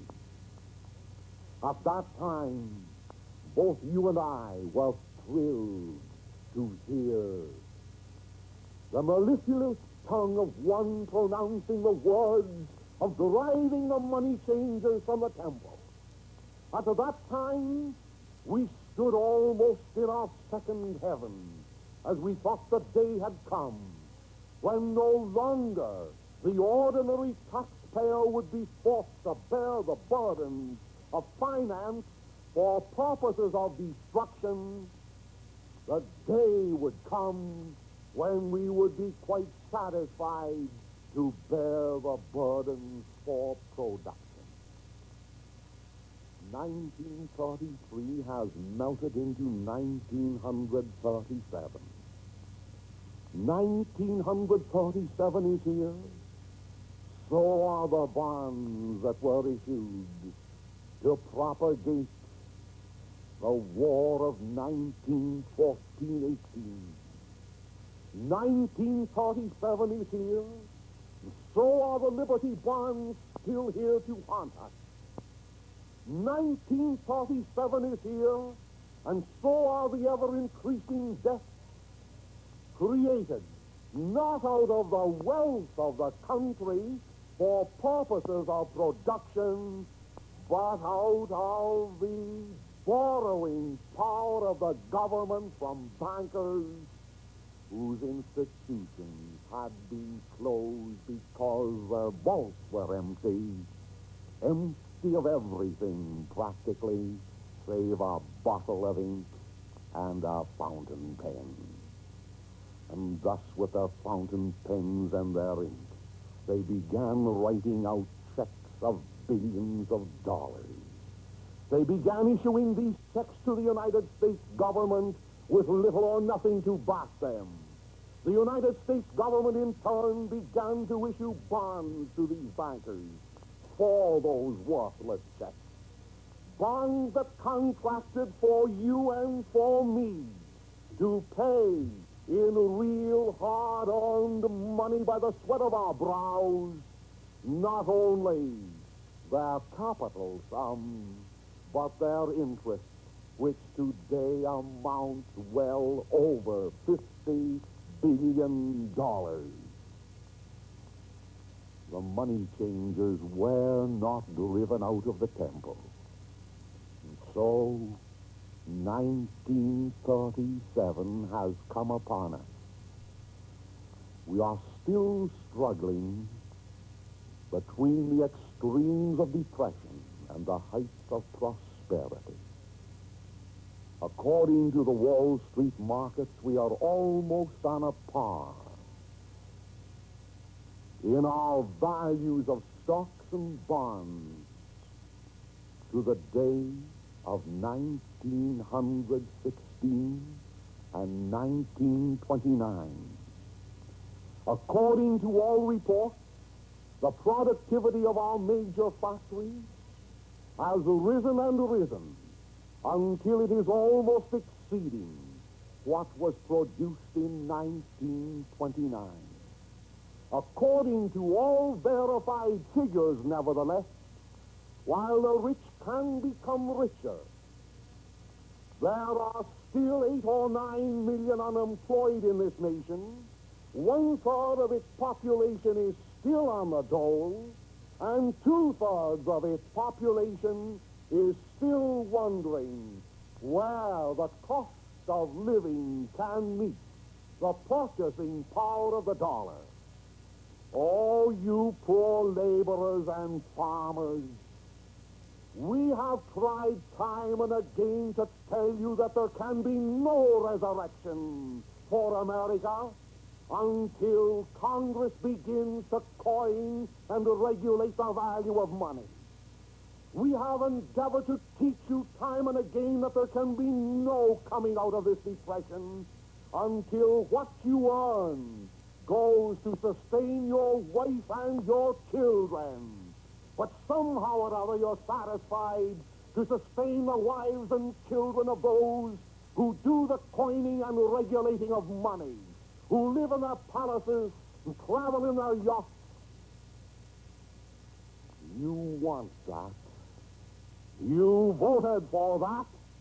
You have that. And it's time that you take that. Yes, America is troubled today because it well knows it has not emerged from the Depression. America is troubled today because it recognizes that there can be no recovery without reform, and America, in its solid hours of intellectual thought, realizes that the reform has not been forthcoming.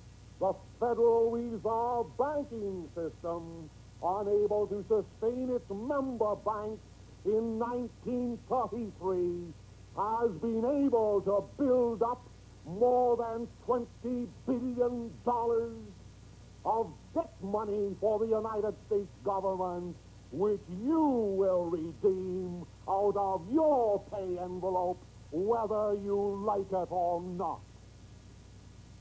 These are perilous days for America.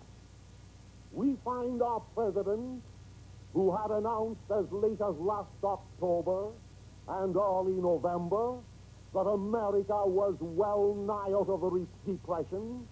We find our president today approaching the microphone crying crisis because he recognizes that he is unable to balance the budget, because he recognizes that the ordinary workmen in America are unable with their slender pay envelopes to meet the cost of living, to pay the invisible taxes, to bear the burden not only of their own families, but the burden of $50 billion of bonds at 3%, which must be paid for. Bonds that were for destructive purposes, not bonds that were for productive purposes. And in the meantime, the epidemic of sit-down strikism has gone over America. Presidents are silent. Congresses are silent. While this industrial revolution bids fair to cause consternation to even the most level-minded men. Where it will lead, no one knows. We do know this much, that it has gone far beyond the atmosphere of sit-downism, as we knew in France. Today, at the Chrysler plant, we know in Detroit how 6,000 men marched in to take possession of it. Out they marched after a few hours, and 6,000 others, not owners of the factory, seized that property because they said there are no laws in America to protect human rights, while there are laws to protect financial rights. So then, what of democracy, as well as what of capitalism? Oh, capitalism shall never again flourish as once it did. Capitalism has been almost taxed out of existence in an effort to meet the coupons on the bonds, in an effort to meet the dole system that is absolutely unnecessary in a country of our wealth. And democracy, oh, we who 20 years ago entered a war to fight its battles, to make the world safe for democracy, tonight we stand aghast because its last fortification, its last tower of strength, the Supreme Court of America, who has been the protector of the rights of the poor, who has been the protector of the rights of the rich, who has been the protector of the liberties of all, is now assailed and is now the target for those who blame it for our misdemeanors and who blame it for the depression and the following misery which eventuated from it. Somebody must be blamed, of course. But those in power always forget to blame themselves. They always forget to read the Constitution of the United States of America that says Congress has the power to issue and to regulate the value of money. And blinding their eyes to that as they protect the private issuance of money and the private fixation of money, we are going merrily on our way. Perhaps another ambassador from another foreign capital shall come upon the scene.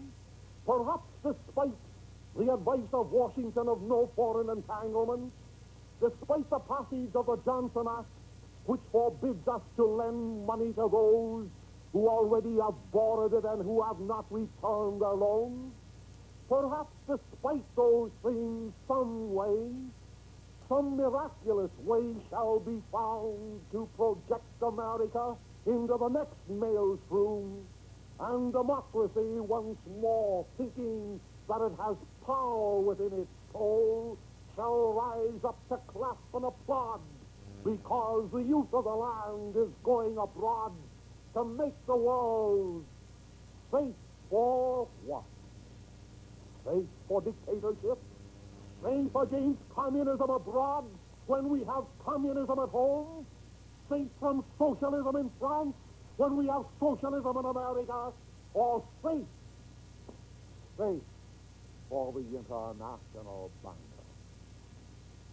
Next Sunday shall be my last Sunday until next October.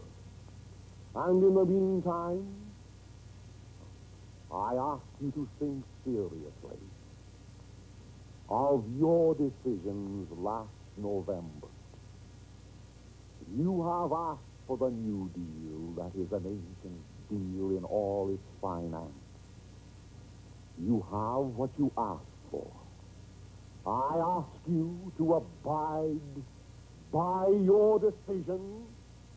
You have been warned 1,000 times. Those who warned you should now bow their heads, even though truth be on their side. You have paid the price, democratic America, and now it is your turn to bear the burden in silence, like men, keeping America safe for democracy. Good evening.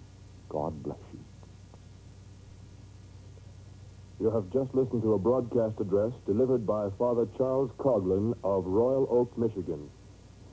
Over these same stations, at this same hour, Father Coughlin will have the privilege of addressing you again next Sunday.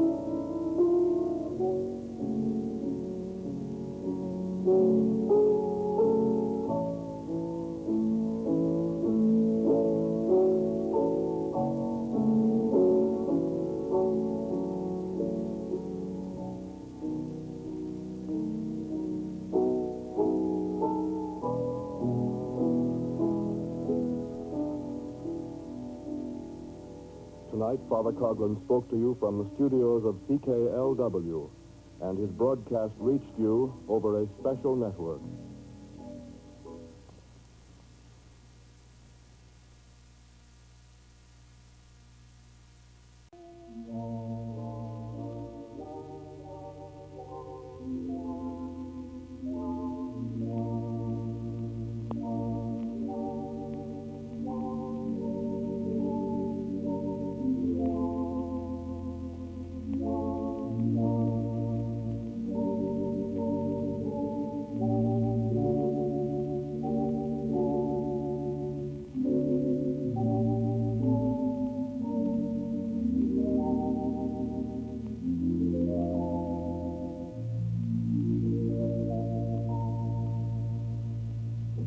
Tonight marks the last of a series of broadcasts conducted by Father Coughlin.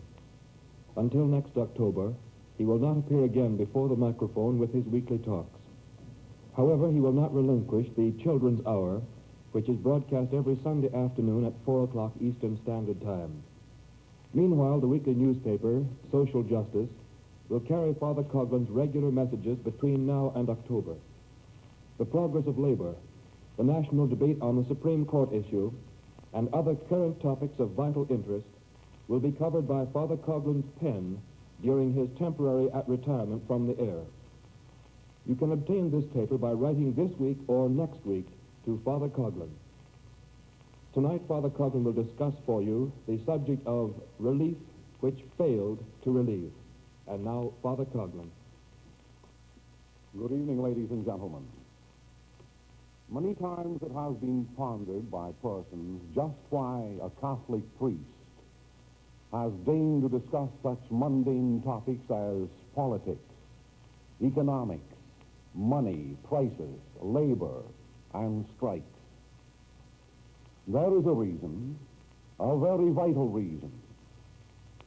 Christianity, as you know, has its very definite doctrine and dogma on the subject of justice. Christianity teaches, in the words of Pius XI, that it is well nigh impossible for an individual who has been unjustly exploited, who has been unjustly denied the conveniences and necessities of this life, to practice the moral virtues.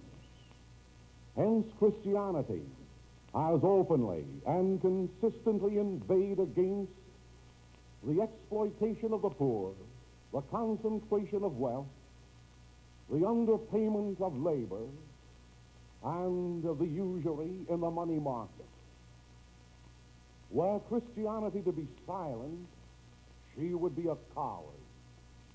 Were she to be a compromiser, she would be no better, perchance, than those who say peace, peace, when there is no peace, watching her subjects going into desolation and into the valley of destruction.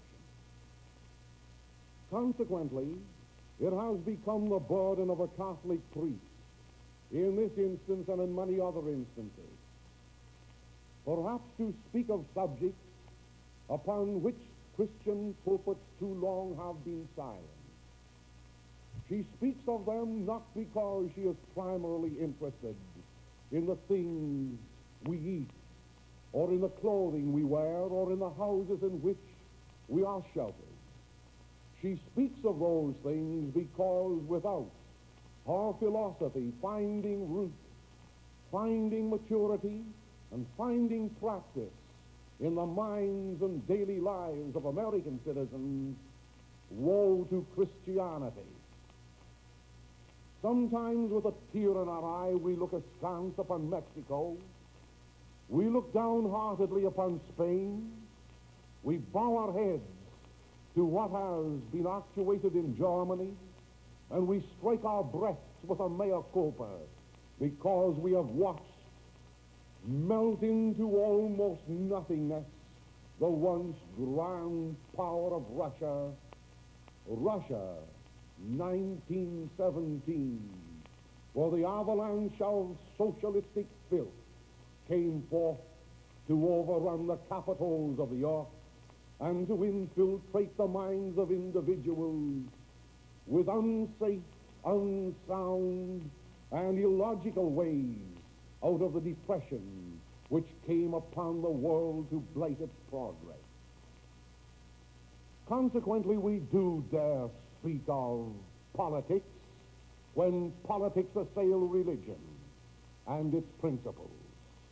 We do dare speak of labor and wages and capital and money and taxation when those things have been so mistreated by men in power politically, men in power industrially, and men in power financially, as to make a wreckage of this once prosperous nation.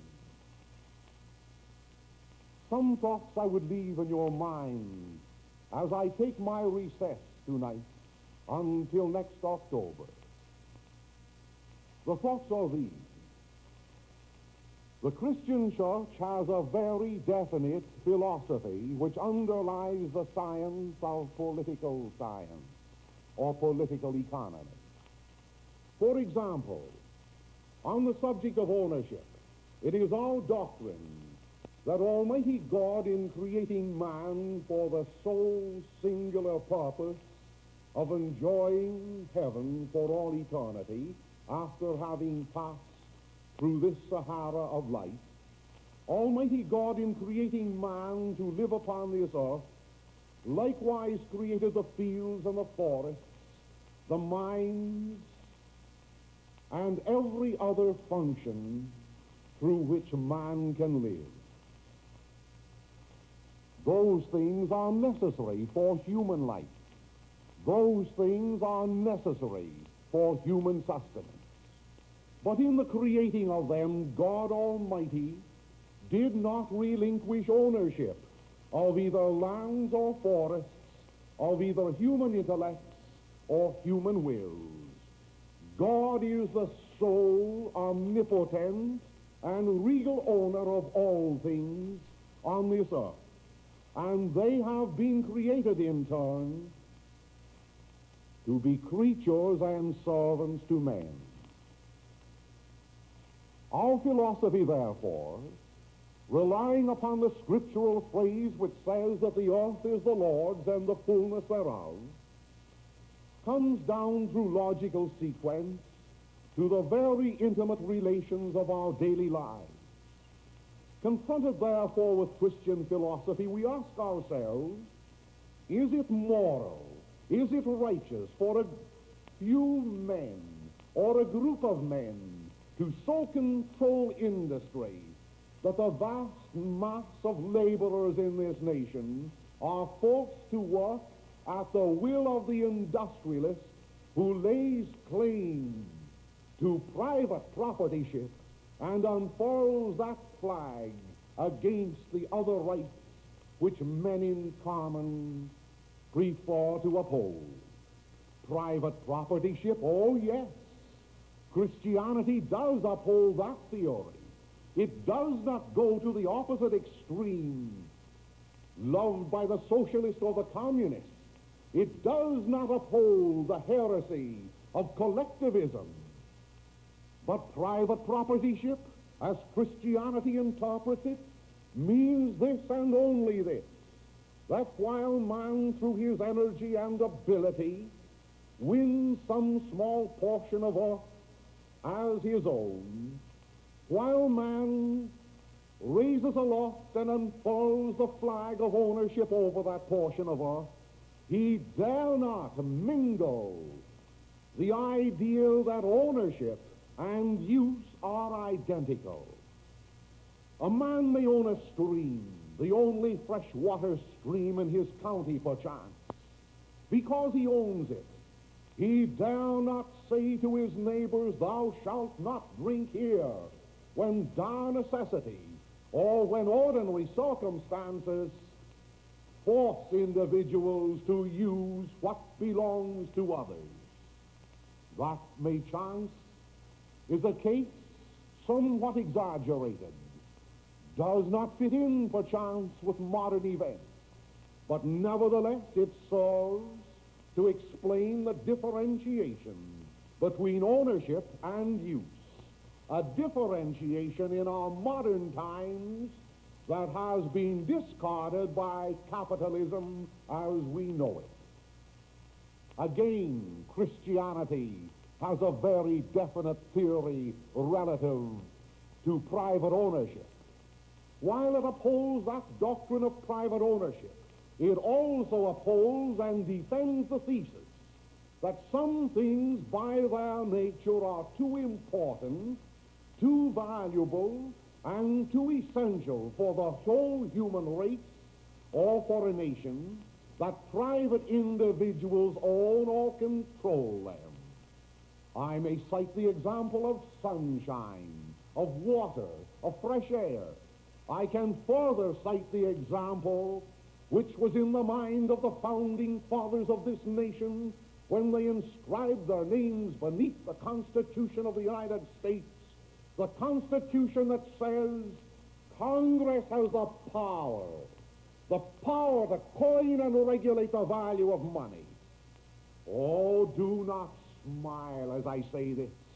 I ask you, farmers, why is it that you are unable to till your ground, raise your wheat, sell it at the market for a profit? Because there's no money extant or available.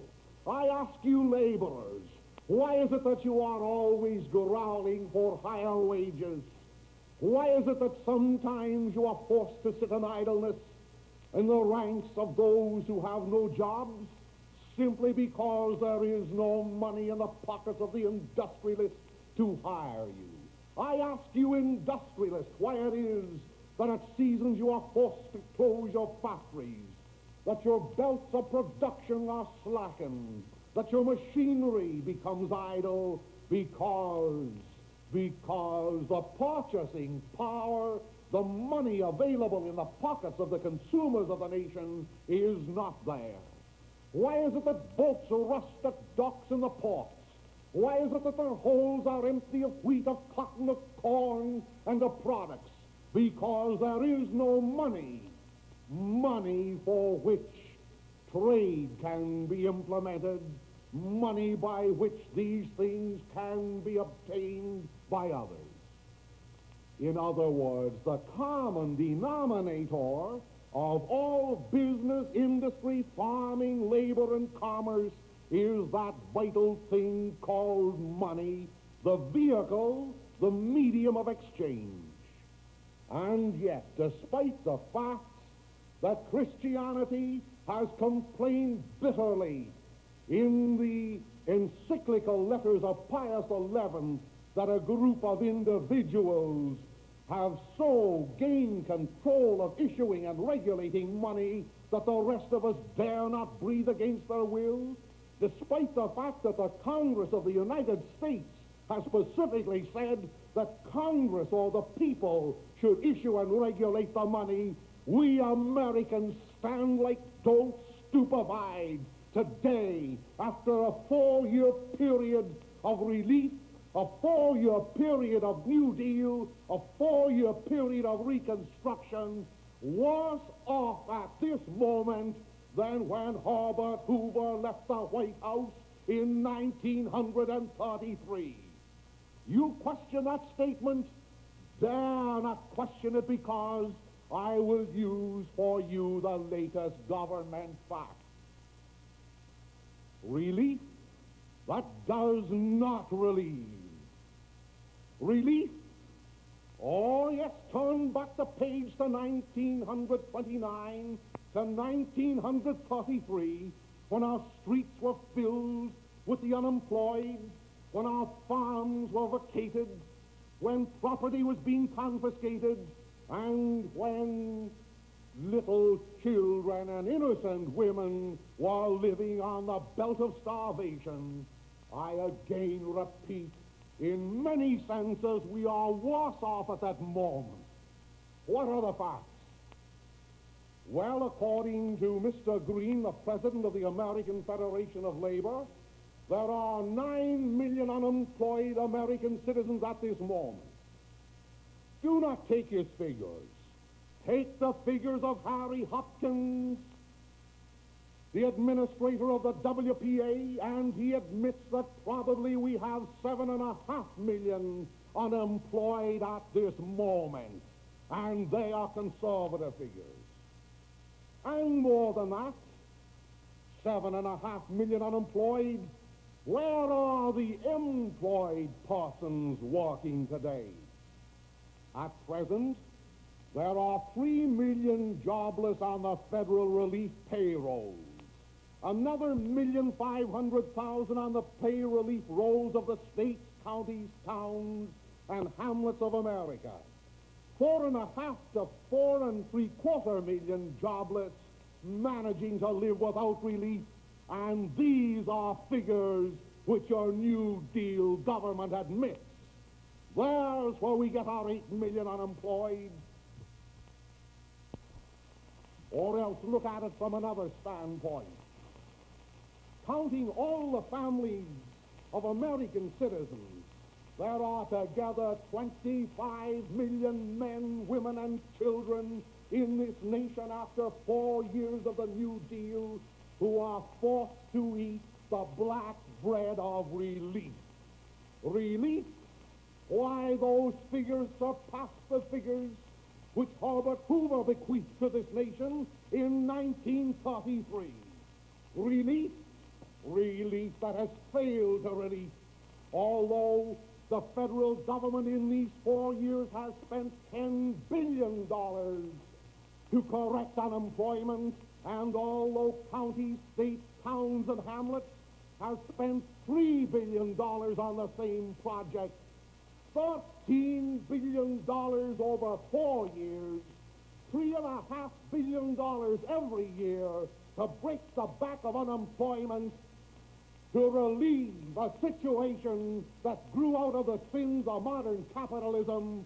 And as a result of it all, we have accumulated more upon relief. We have accumulated approximately $50 billion of debt, of money poured down the rat hole of civilization, and we have inherited a laziness and a laxity and a system of living off Uncle Sam on the part of 1/5 of our nation. God knows if we will ever break that immorality down in the minds of those of us who have some sanity left. Relief, that does not relieve. Has this federal government during its 4 years of New Deal once asked itself, what is the cause of this unemployment? Has this federal government once asked itself, what is the cause of want in the midst of plenty? Oh, no, it has assiduously avoided answering these questions and asking these questions because it would be forced to go back to March 3rd, 1933, and find out today what it knew then. I still hear reverberating from the steps of the Citadel in Washington those glorious golden words of driving the money changers from the temple. Somehow or other they seem more golden now. They seem as if they were born in the fairyland of hope. They seem as if they were born only to haunt us, who knew what the real cause was. A cause of permitting privateers to manufacture money, dollar bills, the same as it permits Henry Ford to manufacture motor cars. If the rest of us were sagacious, under that system, we'd throw away our dinner buckets, close up our factories, and all seek franchise from the government to buy printing presses and begin coining and regulating our money. All these things are not the issuance of a crackpot. 2 years ago and 1 year ago, nay, last October and November, America knew the answer to this puzzle, and America still continued to proceed with the problem of relief through borrowing other people's money to keep the old one-horse shay from breaking down entirely. And today the one-horse shay of modern capitalism is ambling its way through Washington, is spreading its tracks through every state in the Union as it creaks its way along, squeaking and squawking of the destruction that is imminent before us. The one-horse shay that 10,000 New Dealers with their false philosophy can never save because it's doomed to destruction.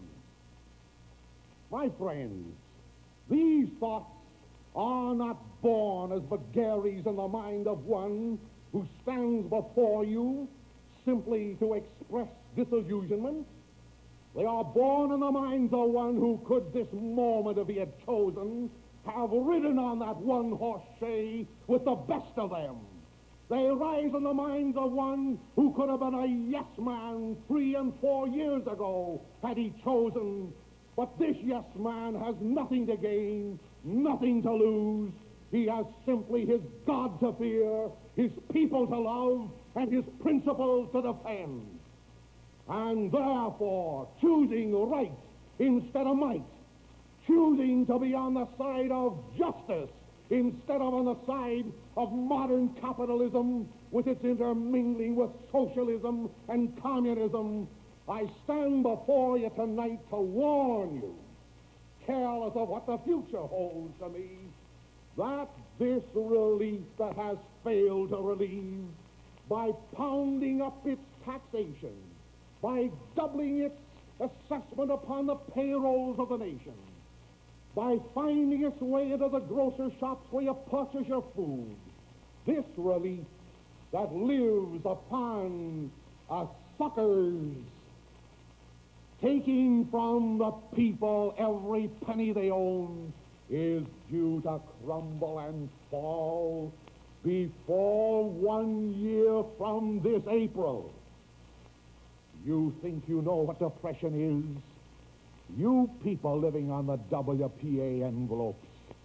WPA envelopes filled partly from the money confiscated from industry and commerce and from the envelopes of those who are working. How long can that last? It can't last forever. There's no bottomless pit to that spending. You WPA workers and those of you who are living upon the dole system, how long can it last for this Federal Reserve Bank to invent and coin and issue its own bogus money against the debts of a nation, and then when the bond market drops as it's dropping now, print more fresh $5 bills to buy in its own bonds?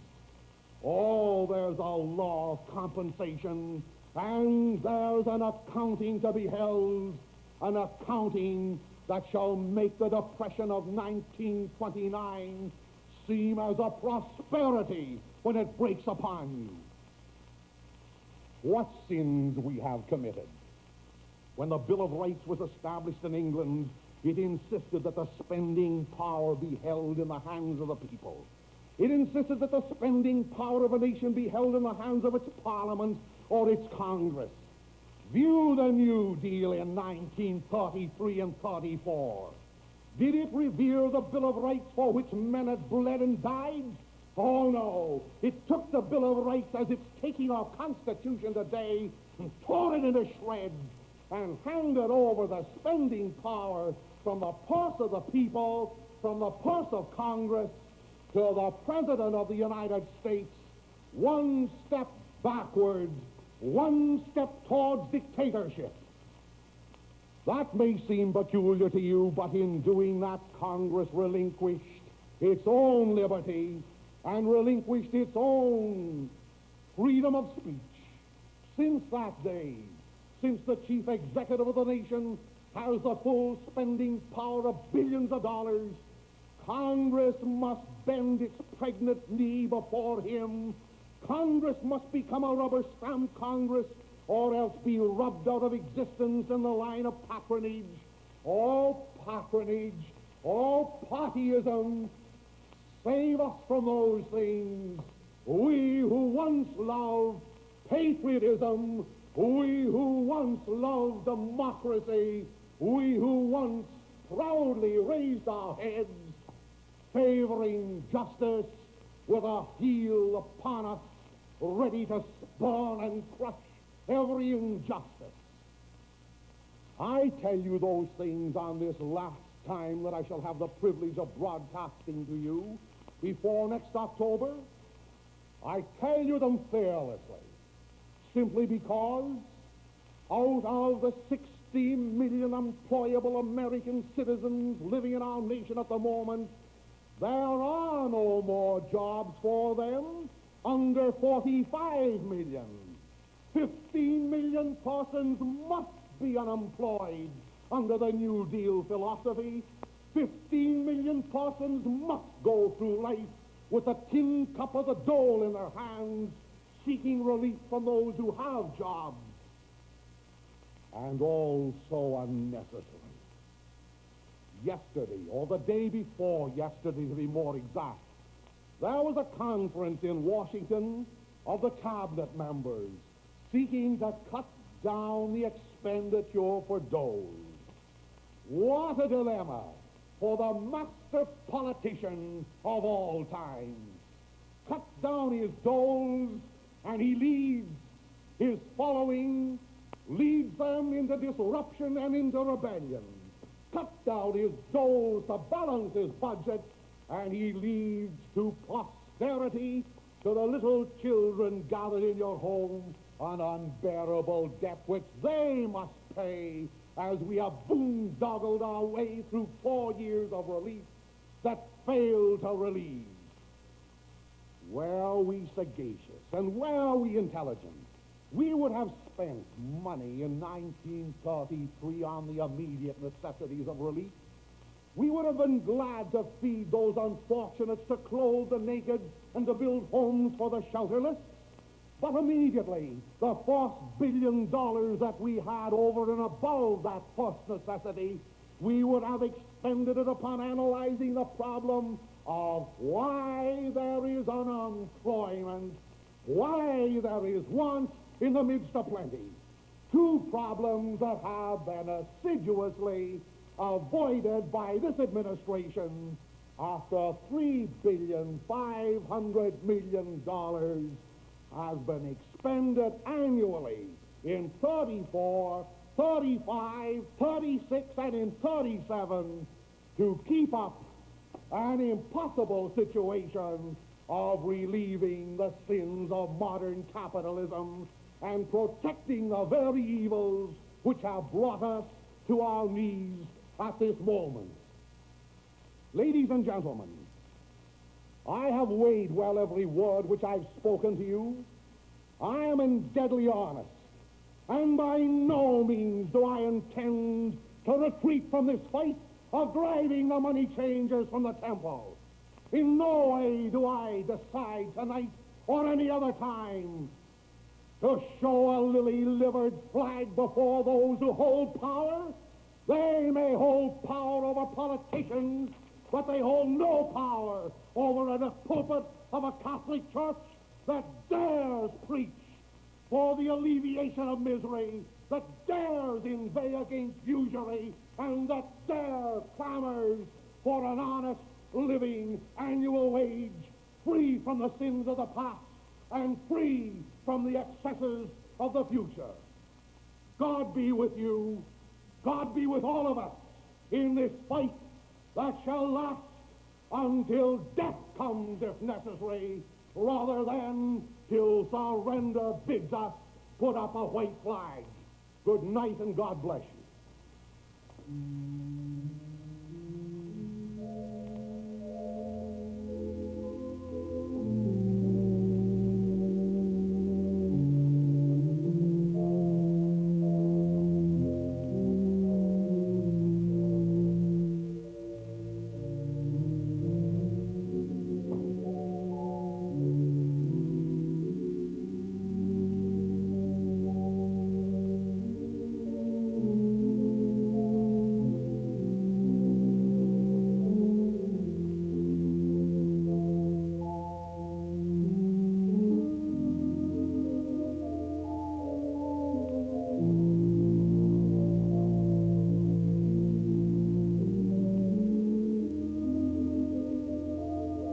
The address to which you have just listened originated from the Shrine of the Little Flower at Royal Oak, Michigan, and Father Coughlin was the speaker.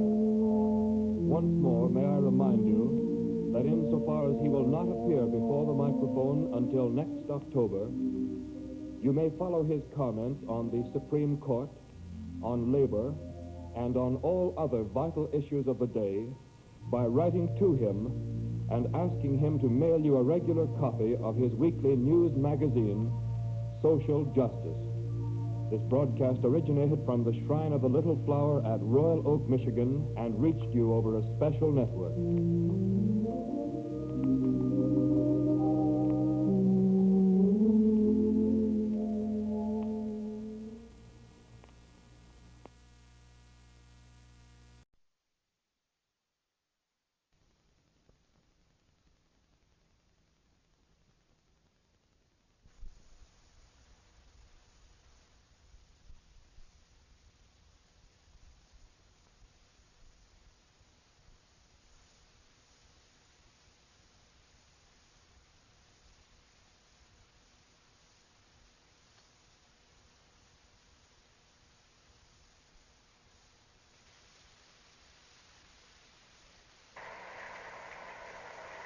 Father James Hayes, the present pastor of the Shrine of the Little Flower, has asked me, Father Coughlin, to say a few words about the beginnings of this magnificent Shrine of the Little Flower.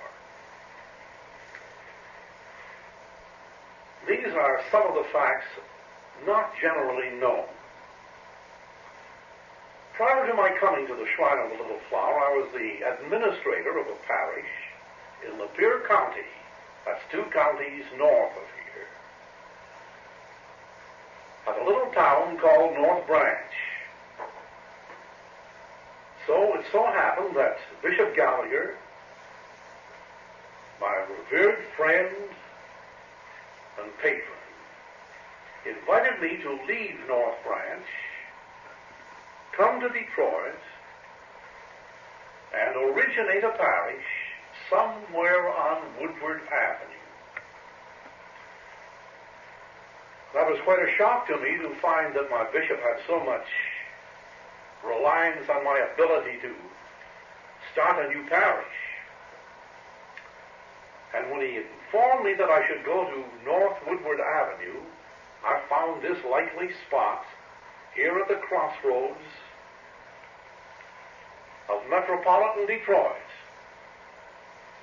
because all the prominent personages in the Michigan Bell Telephone, Detroit Edison, Consolidated Gas, and government all said that this probably would be the center of the new metropolitan area, Woodward at 12 Mile Road.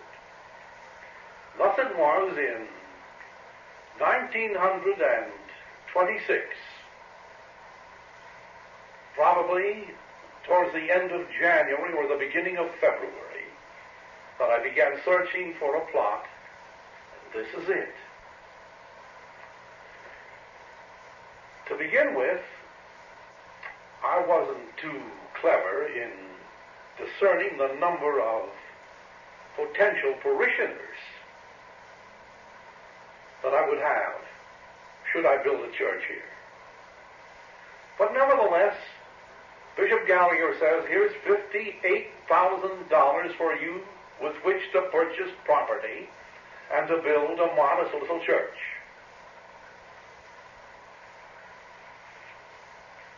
I organized a committee of persons, lay people. I found out that I had 4 non-Catholics on the original church committee and 4 Catholics. Altogether, there were only 28 Catholic families in the territory allotted to me, and 13 of them were mixed marriages. The 4 non-Catholic church committeemen, to begin with, came from one of these 13 mixed marriage families. So the church was built just where the tower stands, not back where the original little church finally came to grief. In front of the church, less than 100 feet, thundered the Grand Trunk Railroad. And this railroad was there for 3 or 4 years, probably, before its last rusty tracks were removed. Meanwhile, a fiery cross had been planted outside the little finished chapel, and this fiery cross did more than amuse me, I'm telling you, because it was a threat from the Ku Klux Klan, as it was called in those days, that I was not welcome in this territory. I do remember when this cross was put up that I ventured to say to some of the bystanders and parishioners that one day there will be a cross on this corner which neither the Ku Klux Klan nor any other organization will be able to tear down. And it was then, probably after some thought and consideration, that in June of that year, I began making plans for a permanent church. That year, 1926, will always be memorable, one of the dearest years in my life, because nothing but bankruptcy stared me in the face. How could these 28 families support this church, pay off the $58,000 when a dollar was a real dollar, not such as it is today? How could they ever do such a thing? Well, I don't know how they accomplished it, but it so happened that I had many good friends in Detroit, among others, George Richards, the owner of station WJR at that time, Mr. Stevenson, after whom the Stevenson Highway was named, the great man who built $2,700 homes in Clawson and Hazel Park for those persons who had been brought here to work in the factories. Mr. Frederick Fisher, the head of the seven-brother Fisher family, Fisher Body, General Motors. He was my friend, as was his wife, dear Sally. And another one I must mention, Senator James Cousins, whose wife was an ardent Catholic, and he himself had some fondness for me that I cannot explain. But those gentlemen encouraged me to go ahead, as well as another wonderful personage, a man whom the baseball world will always remember as Aloysius Egan, the great Wish Egan, who worked with Mr. Navin in building up the Detroit Tigers, who worked with Mr. Navin in collecting young players from all over America. So one day, Mr. Egan, a spokesman for those other gentlemen whom I mentioned, came to me and said, "Listen, Father Charles, don't worry about the dollars to pay off for this church. I think I have a plan." He says, "You have an admirer, you know, thanks to me and to several others on the Tigers, an admirer by the name of Babe Ruth." He says, "I know what you're going to do. I know how we'll get money to pay this debt. A week from next Friday, Babe will be in town with the New York Yankees. And Babe will do anything for you that I ask him. And you know what I'm going to ask him to do? Come out and be the usher with the rest of the Yankees and the Tigers at the Shrine of the Little Flower. And if we can't get it on the front page of the Detroit papers, we'll get it on the sport pages, and that will be better." So the Sunday came around, and the poor priest at 12 Mile Road and Woodward Avenue, who didn't know where he was getting the next money to pay off the monthly payment on his parish that was just born, saw in the papers that his church was to be taken over by the New York Yankees and the Detroit Tigers on a Sunday in June or July, thanks to Wishigan. Well, you can imagine what happened. The sports page carried it, carried my picture on the sports page, carried it with Babe Ruth and all those wonderful players. And here they were at the four doors of a little shingled church that was built here where the cross now stands.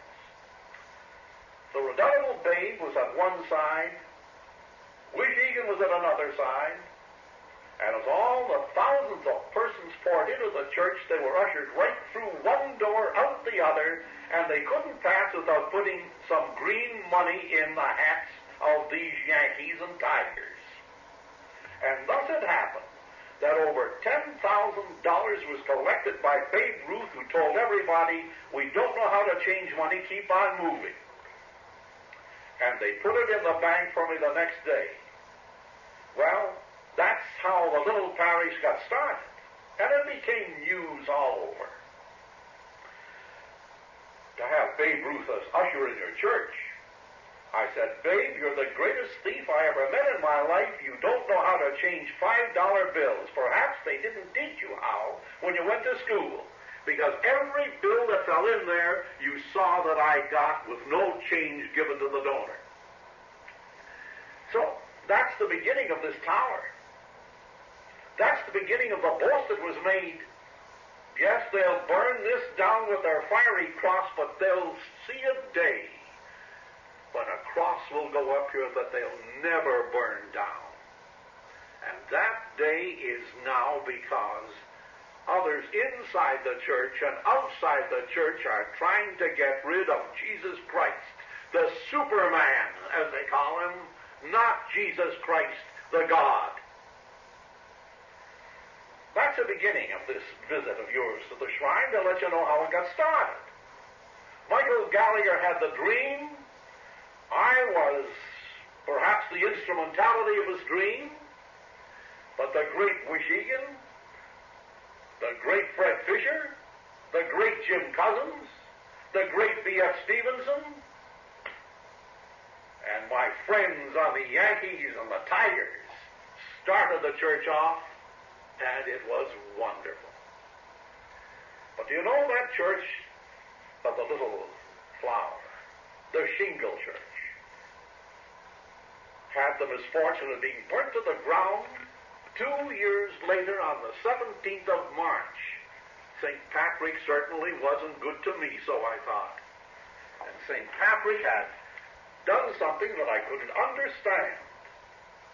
But there was my friend, Madeline Goodrich. Madeline was a stenographer in a large concern down Woodward Avenue. She was the one who said, Father, don't you remember what you said when Babe Ruth was mulcting the people of all their greenbacks? More than 10,000 of them had passed through the church that day, in a church built to accommodate a parishioner of 28 families. Well, what is it, Madeline, I said. And she said, you said you'd build a cross that they couldn't tear down. I challenge you to go ahead and do it. Well, the challenge stood. And we started then to lay plans for this crucifixion tower out in front. Sure, everybody calls this the Shrine of the Little Flower. It is. It was the first church in all the world that was dedicated to this little saint. And how about that? Well, I'll tell you how. Bishop Gallagher of Detroit and Bishop Schrems, then of Cleveland, Ohio, were two intimate friends of one of the greatest popes who ever sat upon the throne of Peter. I mean Pius XI. And they visited Pius XI frequently. And it so happened that Pius XI had on his desk, when he was the librarian at Milan, the picture of a little girl. A little girl, 13 years of age.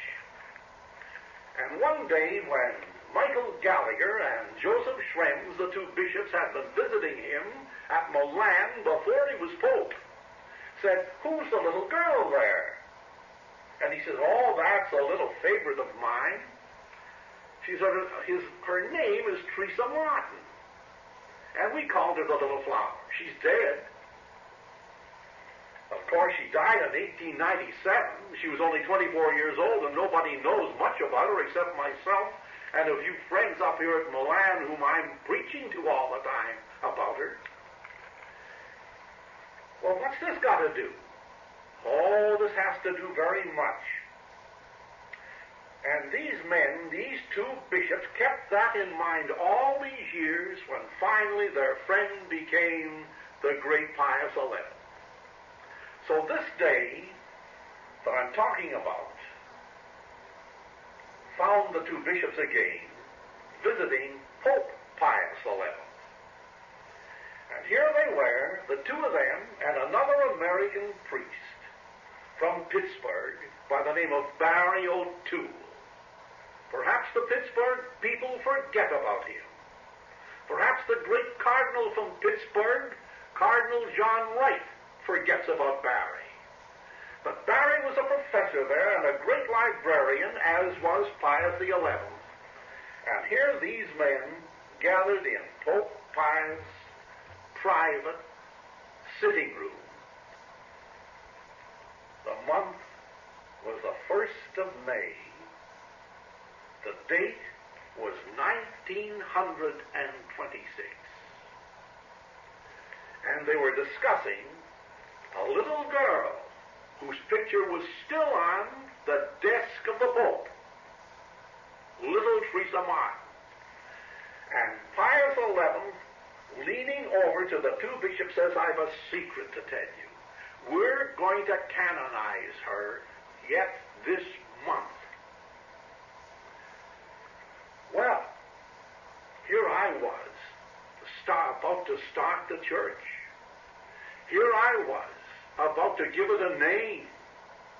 And Bishop Gallagher the next day was on the telephone in Rome, phoning to me, and he says, "Father Charles, I have a name for your new parish. It's going to be the Shrine of the Little Flower." And I said, "Who is she?" And he says, "Why, you wouldn't know. She's the new saint that's coming up this month. She's the great friend of Pius XI.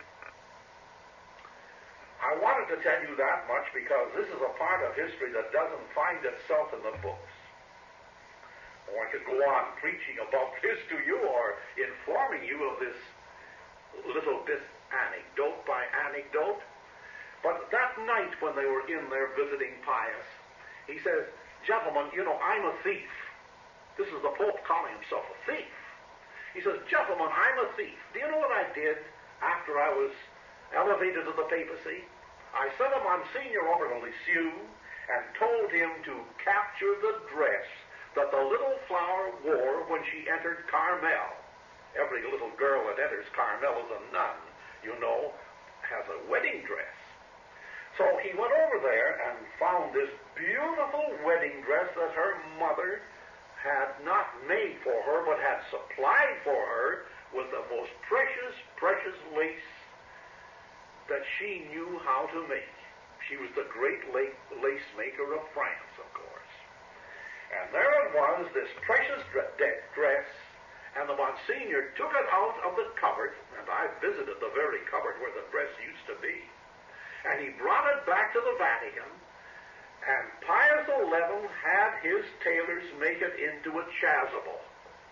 And he says to the two bishops, he says, "Brothers, I'm saying Mass in this dress tomorrow with this chasuble on, and you'll be there, and you can say Mass after me on the same altar, and each one of you can wear this dress, wear this chasuble." Isn't that a peculiar story? That you gentlemen, you ladies, you priests and lay people learn from an old priest, now 82 years old, passing this information on to you. Well, I named it. May the 17th, she was canonized. It was the first church in all the world dedicated to her because maybe somebody found out here before anybody else in America what was about to happen to the little flower. Well, why this little flower? You know, she was only 24 years old when she died.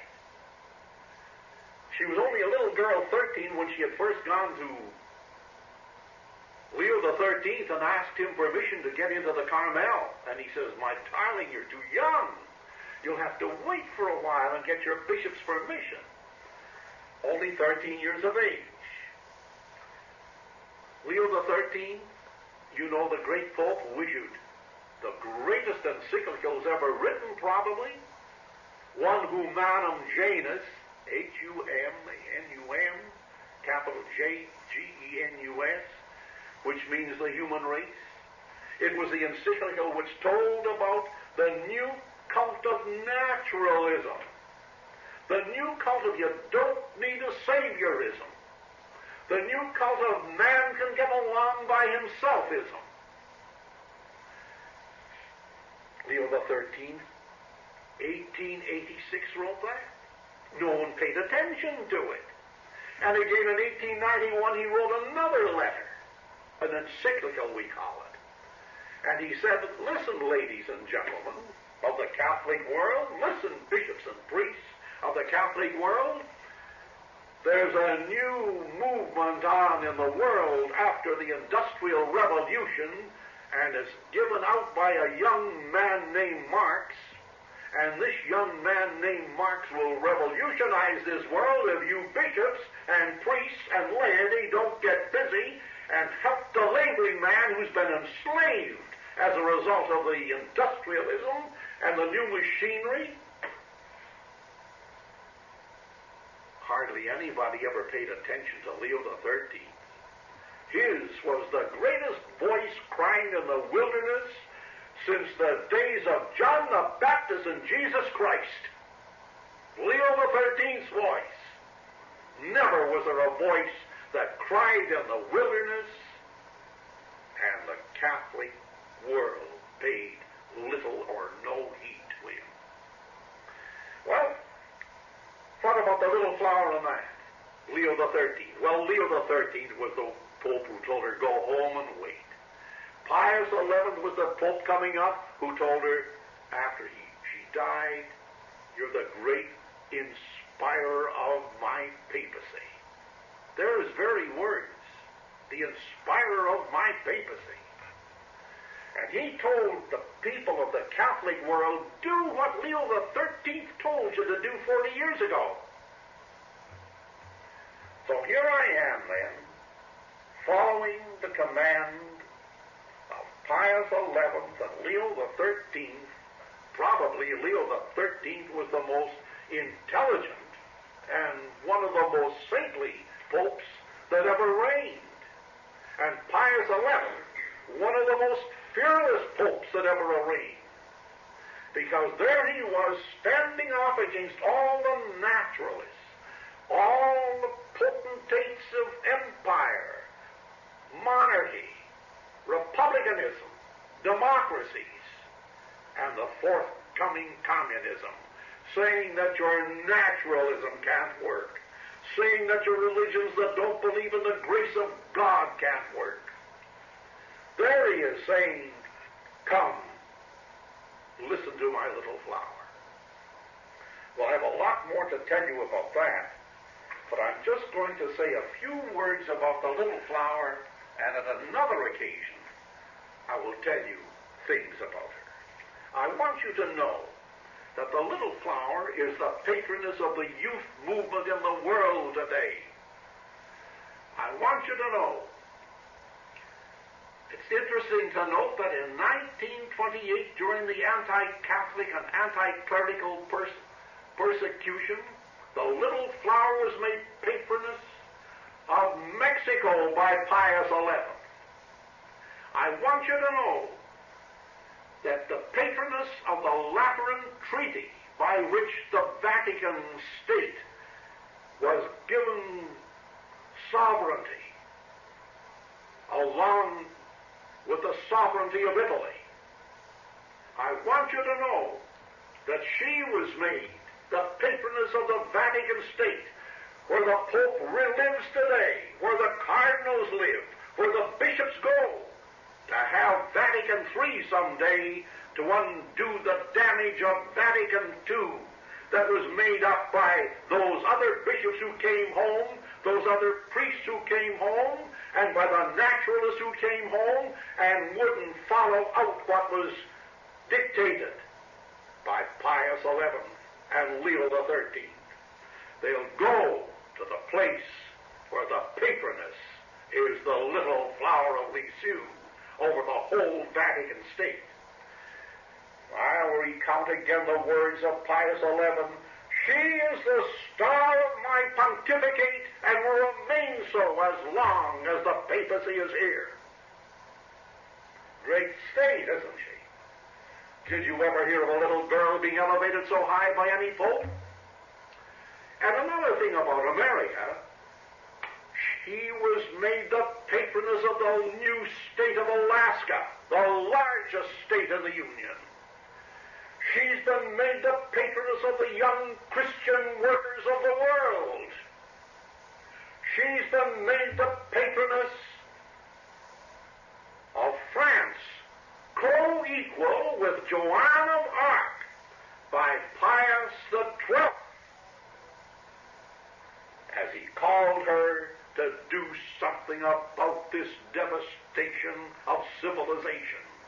And 2 weeks later, after she was made the patroness of France, came D-Day. Well, I suppose she's doing her business in heaven, doing good on earth. As a matter of fact, she's the only saint I know of in all the history of the saints who is willing to spend her heaven not before the throne of God in heaven, but dwelling on earth to do good on earth until the apocalypse will have been fulfilled. And that is the first little intimation that I'll give you of why the Shrine of the Little Flower came in. I'm only a poor, weak instrument. I didn't even know who Teresa Martin was when Michael Gallagher phoned to me from Rome that you'll call your church by that name. I didn't even know that she was one of 9 children in a day when they didn't know the meaning of abortion. I didn't even know that there was going to be a youth rebellion for these 2 uncivilized, barbarian wars that we had, known as World War I and World War II, and for the 3rd barbarian war that's now over. Yes, 3rd World War has been fought, and we have lost it again. It was fought in Korea. It was fought in Vietnam. It was fought in Cambodia. It was fought in Laos. It's lost. And we've lost the respect of the world.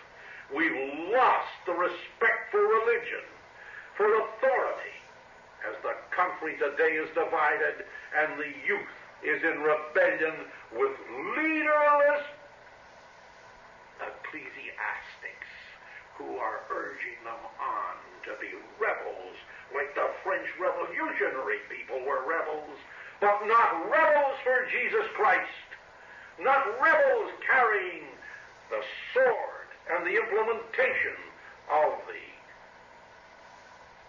gospel of Christ, as told by St. Paul in his epistles. Put ye on the sword of truth and of charity. Yes, the youth has to be saved. And this tower here, that they won't burn down in a hurry, long after I'm gone, they'll try to do away with it. And there was even a movement on among some anti-Christian people in this county to have me take down that corpus from the cross because it was offensive to certain people. It will come down when Christ will have been forgotten in this world. And I appeal to you who heard this message to go out. Get behind the youth. Teach the youth that there's a liberation for women if they'll follow the prayerful way of the little flower. Teach the way to the youth to rebel against all war that wins nothing but devastation. Teach the way of the youth that the great young crusader called Jesus Christ our Savior, who was only 33 years old, established around himself another group of youthful young men called apostles. None of them over 33. All of them under 33. Probably John the youngest 18. That was a youth rebellion, and we need another youth rebellion today under the patronage of the little flower, under the obedience of the successor of Pius XII and XI and Leo XIII, who first called for that thing with their encyclicals that have been neglected and have been substituted for other. Render to Caesar the things that are Caesar's, and to Caesar the things that are God's. Put Caesar where he belongs.